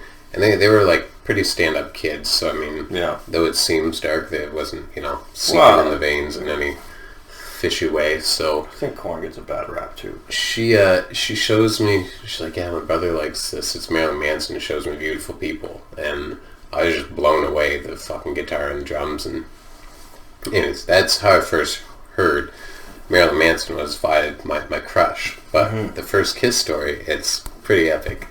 I'm in, so the Peanut Gallery was this kind of group that put on shows at the Polyvalent. It's the French high school in Campbellton. And so they have a big auditorium.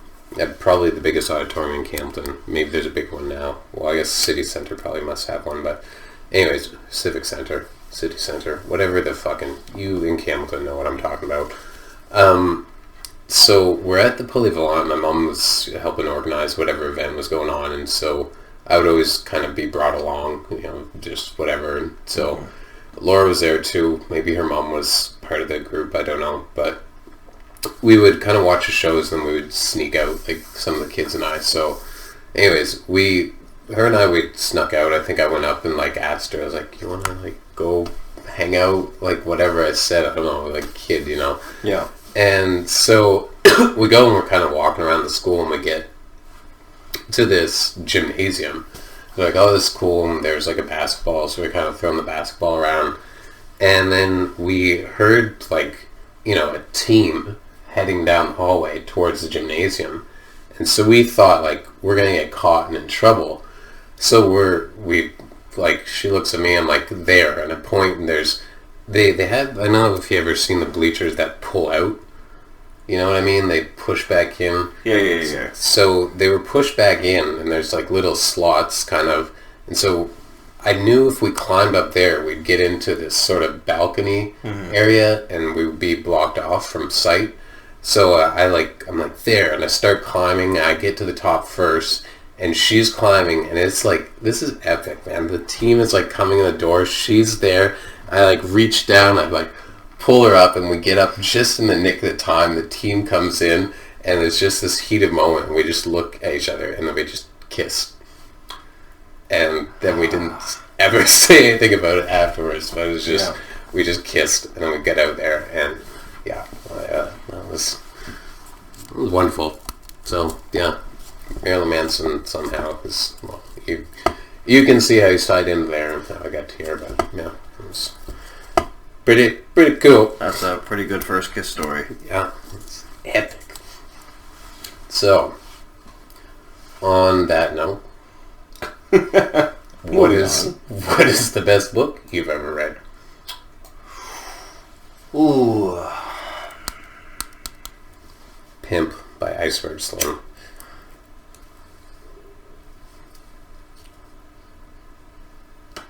It's tales and autobiography about a pimp in I think the 60s, 70s. There's some pretty crazy gangster tales about the things he did to keep his women in line. I think pimping gets, well, no, it rightfully gets its bad rap for the pimps who, behave in the manners that they do. Guerrilla pimps is what us pimps call those pimps who take tactics that are more violent and physical. Then there's pimps who play more of a mental game. So the pimp in this book, he's more of takes a mental approach. It arranges some scenarios to there's one famous one where he kind of convinces this girl that she killed one of her customers, her Johns, so they say. And anyways, by her thinking that, she's killed this dude and he helped her get out of it, he called his buddy and they wrapped the body up in a carpet, and he drove off and just said it was handled. Meanwhile, buddy was just passed out or something, and he was alive and well, and they made him move to another city so that the girl never knew, and that helped her stay indebted to him. So that's one tale, but there's a line in the book where he talks about how all pimps are their own best friends. And he says, like a pimp's mind is just constantly going, and your mind is such a powerful tool. He describes it as a movie screen, and so what type of thoughts you let into your mind, not everybody knows that they are in control of those. They're not the directors. Like, they don't think that they're the directors. They kind of almost are more like a character in a play that they can't seem to, maybe figure out or have control over. And so the pimps are differentiated because they know that they're the directors of the plays. And so by being the directors of their own play, they understand how to direct the plays in other people's minds. And that concept just really stood out to me, because if you take those principles and apply it into something perhaps a little more conducive than pimping, you can kind of pimp your own life. You don't necessarily have to use those tactics to pimp hoes. So I really found a kinship with that concept, and the book was kind of educational in that light of understanding how to be your own director and direct your play and maintain the movie screen going on in your mind and make sure that it's a movie you want to watch. So I really love that book for that. I like things that are kind of misconceived. You could read that book and just be like, well, there's a filthy old pimp like pimping whores, and you'd be partly right, and you could look at it as just like, oh man, that's like badass gangster tales, and you could be partly right, or you could view it the way I do and also be partly right. So it's kind of an interesting thing that ties full circle into how you dictate up here and what you let be seen and what you choose to do with what you got. So Pimp by Iceberg Slim, best book I ever read. You got yours? Kind of. So I don't know if there's been a book that's been super impactful on my life, like as a book. Mm-hmm. I can't remember the name of the author for one of them, but I'd say almost Old Man of the Sea by Ernest Hemingway. Okay. For one thing, it was just a beautiful, beautiful story. It was short, like I was talking to your dad, earlier today about having the difficulty reading, so I picked up Old Man of the Sea. Yeah. Because it's very just tiny. Nice. And I read it, and it was just gorgeous. Like I was there. Mm-hmm. I was there on the boat with him. I was there on the seaside, on the shore. Mm-hmm. And it really, I was like, whew, Ernest Hemingway, like I'd heard of him.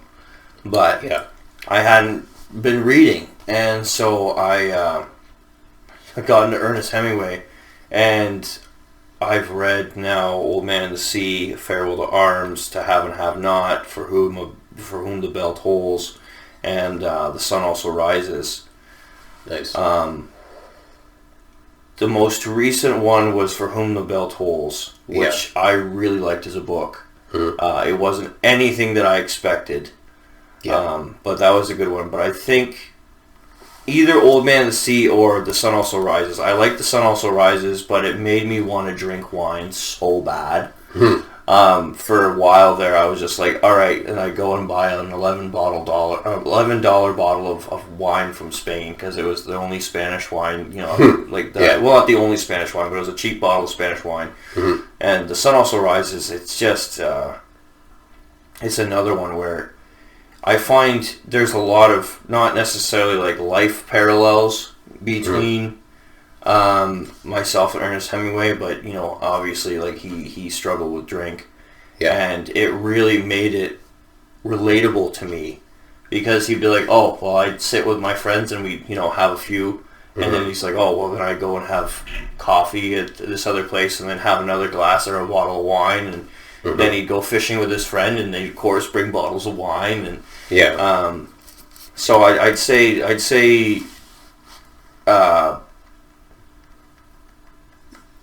The Old Man of the Sea and then The Sun Also Rises, because those two books, like Sun Also Rises introduced me to Ernest Hemingway, who is my favorite author, and then The Old Man of the Sea introduced me, and Sun Also Rises really solidified that was my favorite author. And ever since, like I've liked his books. I obviously want to get my hands on more. I don't like how he writes the relationships between he and women.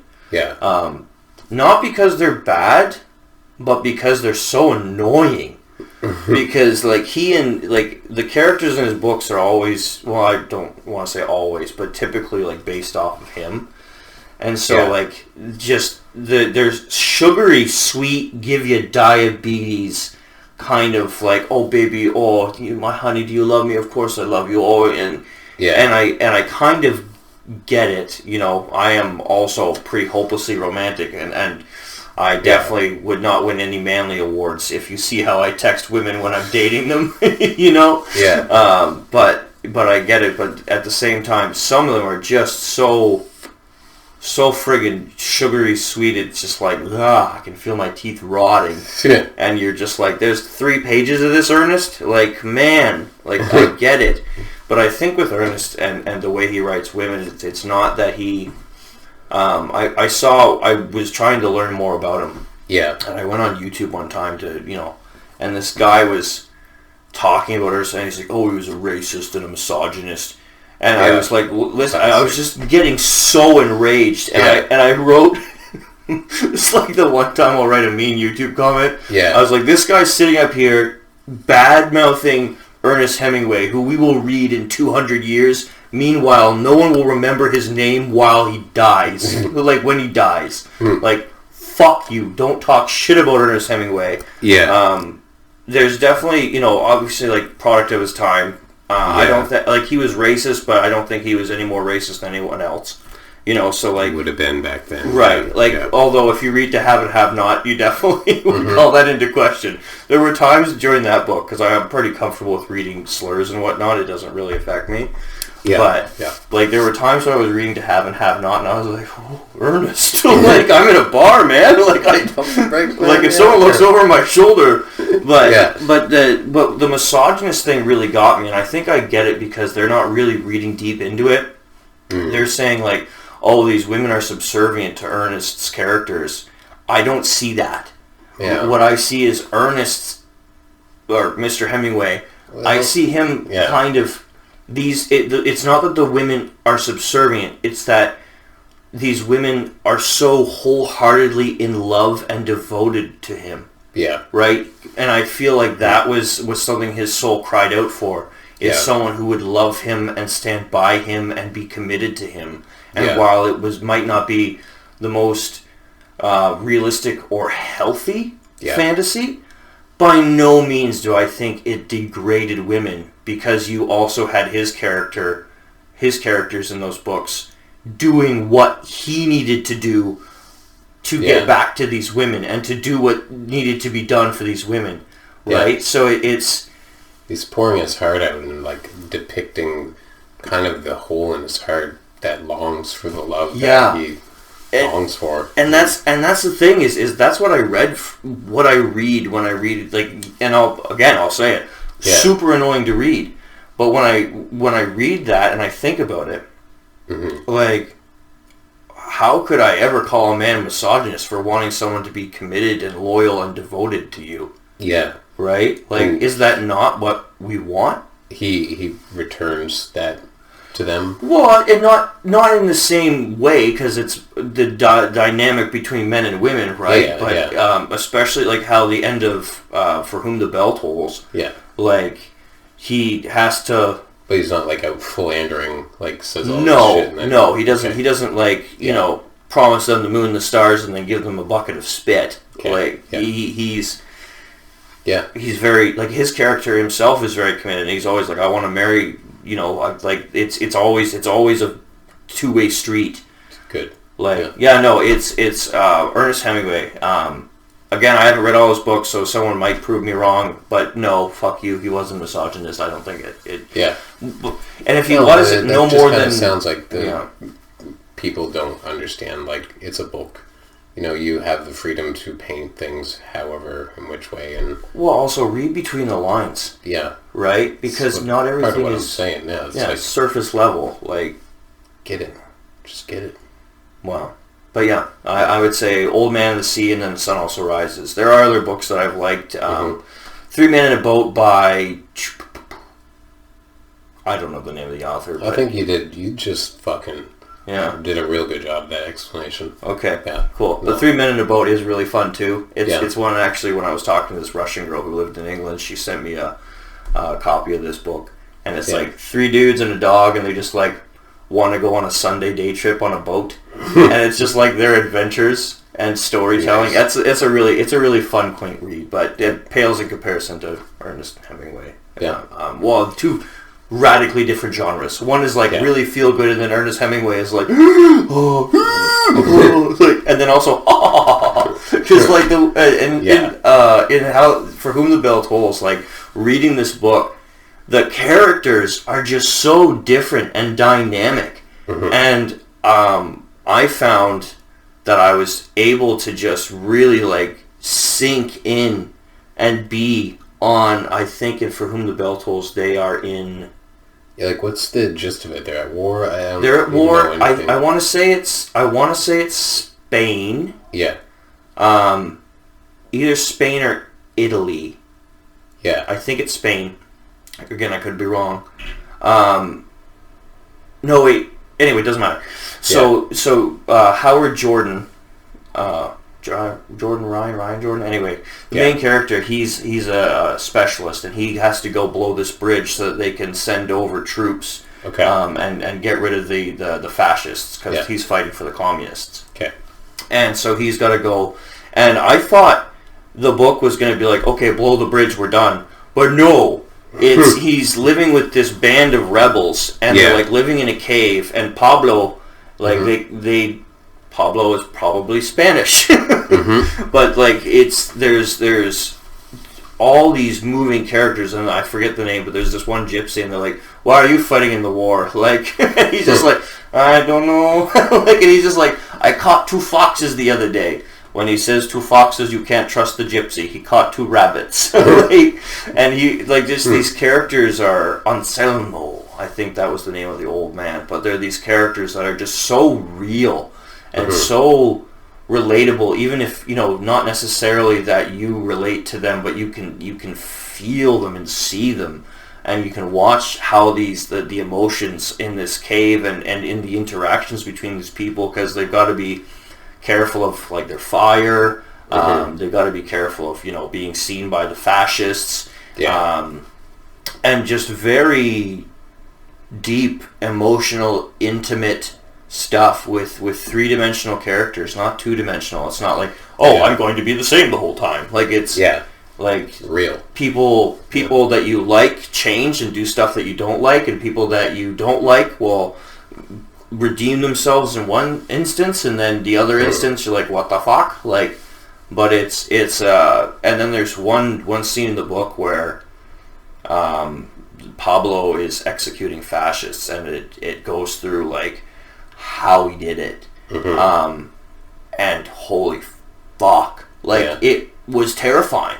So basically what he did is he rounded up all the fascists in the government building, and then he made all the citizens of that town stand with weapons, and he would send the fascists out one by one, and they would jeer at them, like, but at first, like, they're like, okay, like, the guy makes it pretty far down the line before someone throws a punch, and then some guy throws a punch, and then another guy throws a punch, and suddenly they're beating these people to death. Dude, I'm getting goosebumps, but like beating people to death in this town square, and then they send out other ones, right? And then they're like, oh, the rich fascists. So then like the crowd just builds and builds and builds and gets more and more bloodthirsty, and even people that were good people, other than aligning with fascism, were good people. Like, because the guy before them had shouted jeers when they were killing him, then they just beat the shit out of this other guy who really was killed for no other reason than the douchebag in front of him and the fact that he was a fascist. And then people are just getting drunk and bloodthirsty and just like, like, good lord. And they at one point they're like grabbing this dude as he's like dying, and they're like throwing him off a cliff. And it's just like, I was sitting in bed like reading it like, what? Like, and I was there in that village square watching this heinous execution and this complete depravity and just this shedding of humanity, and like it was just stripped away slowly and agonizingly but then it built, right? It picked up pace. Like it was it took you a second to get the incision, but once they had the cut, then you're just getting flayed. Like it was just so. Anyway, so For Whom the Bell Tolls, if you don't want to read the book now, good God, Tony, you did that. Well, it's one chapter, and it's just like shook me. Like I had to take a break. Like I was just like close the book, and I was just like, ooh, I need to go for a cigarette to like to get out of my bed to like put on my clothes again. Like I need to process this, and so it doesn't emotionally ravage my mind like a flood of terror just drowning the inhabitants of my mental palace. Like, damn. Oh yeah, no, that's beautiful. There's a reason why For Whom the Bell Tolls is so well known. Yeah, and it deserves it. I have a little more understanding of why so now. Farewell to Arms is really good too. Yeah. The girlfriend at the time when I was reading it, I told her to read it, and she finished it. And she was like, "Well, I really didn't like the ending. It just, went no. Do you mind if I spoil it?" Yeah, no. Okay, so like the ending of Farewell to Arms, he falls. He gets wounded he was an ambulance driver in the Italian War. Yeah. Anyway, so he gets wounded. He meets this British nurse, and they do the kissy smoochy and like commit and everything. Yeah. And so eventually they keep going, and they're going to get married and everything once the war gets out, and she gets transferred, and he finds a way to get to her. Yeah. It turns out she's pregnant, Okay. So at the end of the book, like, he's gone through hell, like, had to, like, so at the end of the war, because things went poorly, they were just rounding up their own people and shooting them. So he's getting shot at as he dives into a river and has to, like, climb on a train. He is, like, he has to get to another city and pretend to not fight for the side that he fought for in front of the side that he fought for. And he makes it to his soon-to-be wife, who's giving birth to his son. Yeah. The wife dies, and the child is a stillborn. And he's just like, fuck. And he's just like, and I looked at that thing, and I felt no compassion towards her, something like he felt no connection towards the child. And his wife, it's not like she just died. She's like, oh, I'll be alright, honey, I'll be alright. And, like, sorry, like, we couldn't save her, like, she's done. And then it kind of, like, the book kind of ends, like, him just going off, and my girlfriend at the time, like, just going off as in, like, leaving, not like, but, like, going off. It kind of just ends with this, you know, like, vague void. And she was like, well, just, you know, like, there was no resolution. I was like, it's part of its to magic. Me, that's what I said is, well, of course there's no resolution. He just lost his child and his wife. Yeah. Like, of course he's going to wander off into nothingness. It takes some fucking time. There was, you know, there was no plan. Like, he just had built a life for himself, or was about to have a life. Like, every man's dream, right? Like, wife, kids, white picket fence. Yeah. And that was stripped away from him in an excruciating, bloody way. And like, so when I explained it to her, she's like, well, now I feel bad. Like, now I feel stupid for my review. Like, well, sorry, honey. Books bring out your fucking mind. Yeah. But that's the thing that I got from it. And I think, I think that girlfriend, she was maybe a bit too innocent to read that and get that kind of emotional depth out of it. Just because she understands better later on in her life than after our relationship. Yeah, probably. Yeah. But no, I don't say that to disparage her at all. But it was something that because she would read horror books, but I find horror books, well, horror in general is very surface level. Yeah. Whereas, like, when you're dealing with instances like Farewell to Arms, is you finally are like, oh wow, like, yeah, he got through these lines, you know, he went through all this hell, and like, he's finally gonna be happy. He's gonna have a son. Yeah. And then, no, just no. Not today. Yeah. Like. Oof. Anyway, so Ernest Hemingway. There we go.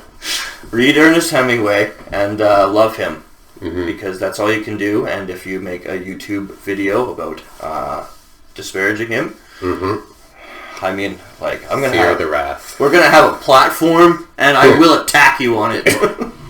I will Smugglers Cove. Yeah, take you to the fucking Smugglers Cove, boy. Yeah, no, strap in, son. Yeah. So yeah. Well, thank you for listening. I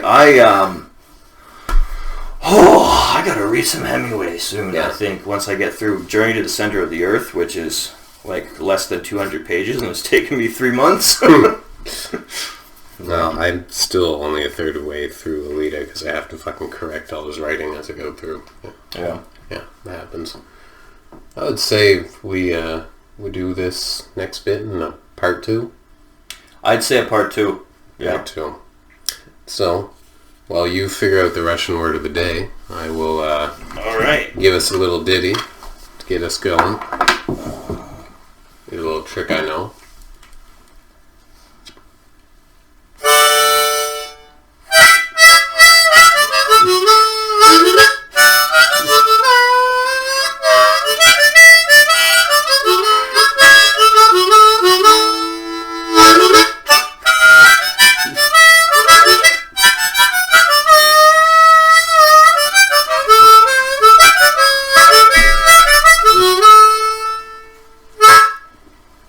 So, in keeping with the ending of Farewell to Arms, today's Russian phrase of the day, brought to us by Russian classes on Instagram, is "не прот." "Не прот," meaning I have no luck. My wife died. My kid died. And I was no shot longer at by can my comrades. Admit to being on the side I was. Nieprot. But you can't really use that because you just enjoyed a wonderful rendition of Smugglers Cove. So this is part 1. We'll see you a few days. Well, we're going to be right here, but it's going to be part 2 of the second series. Thanks for coming by, guys. Thanks for listening. We love you all. Love you all.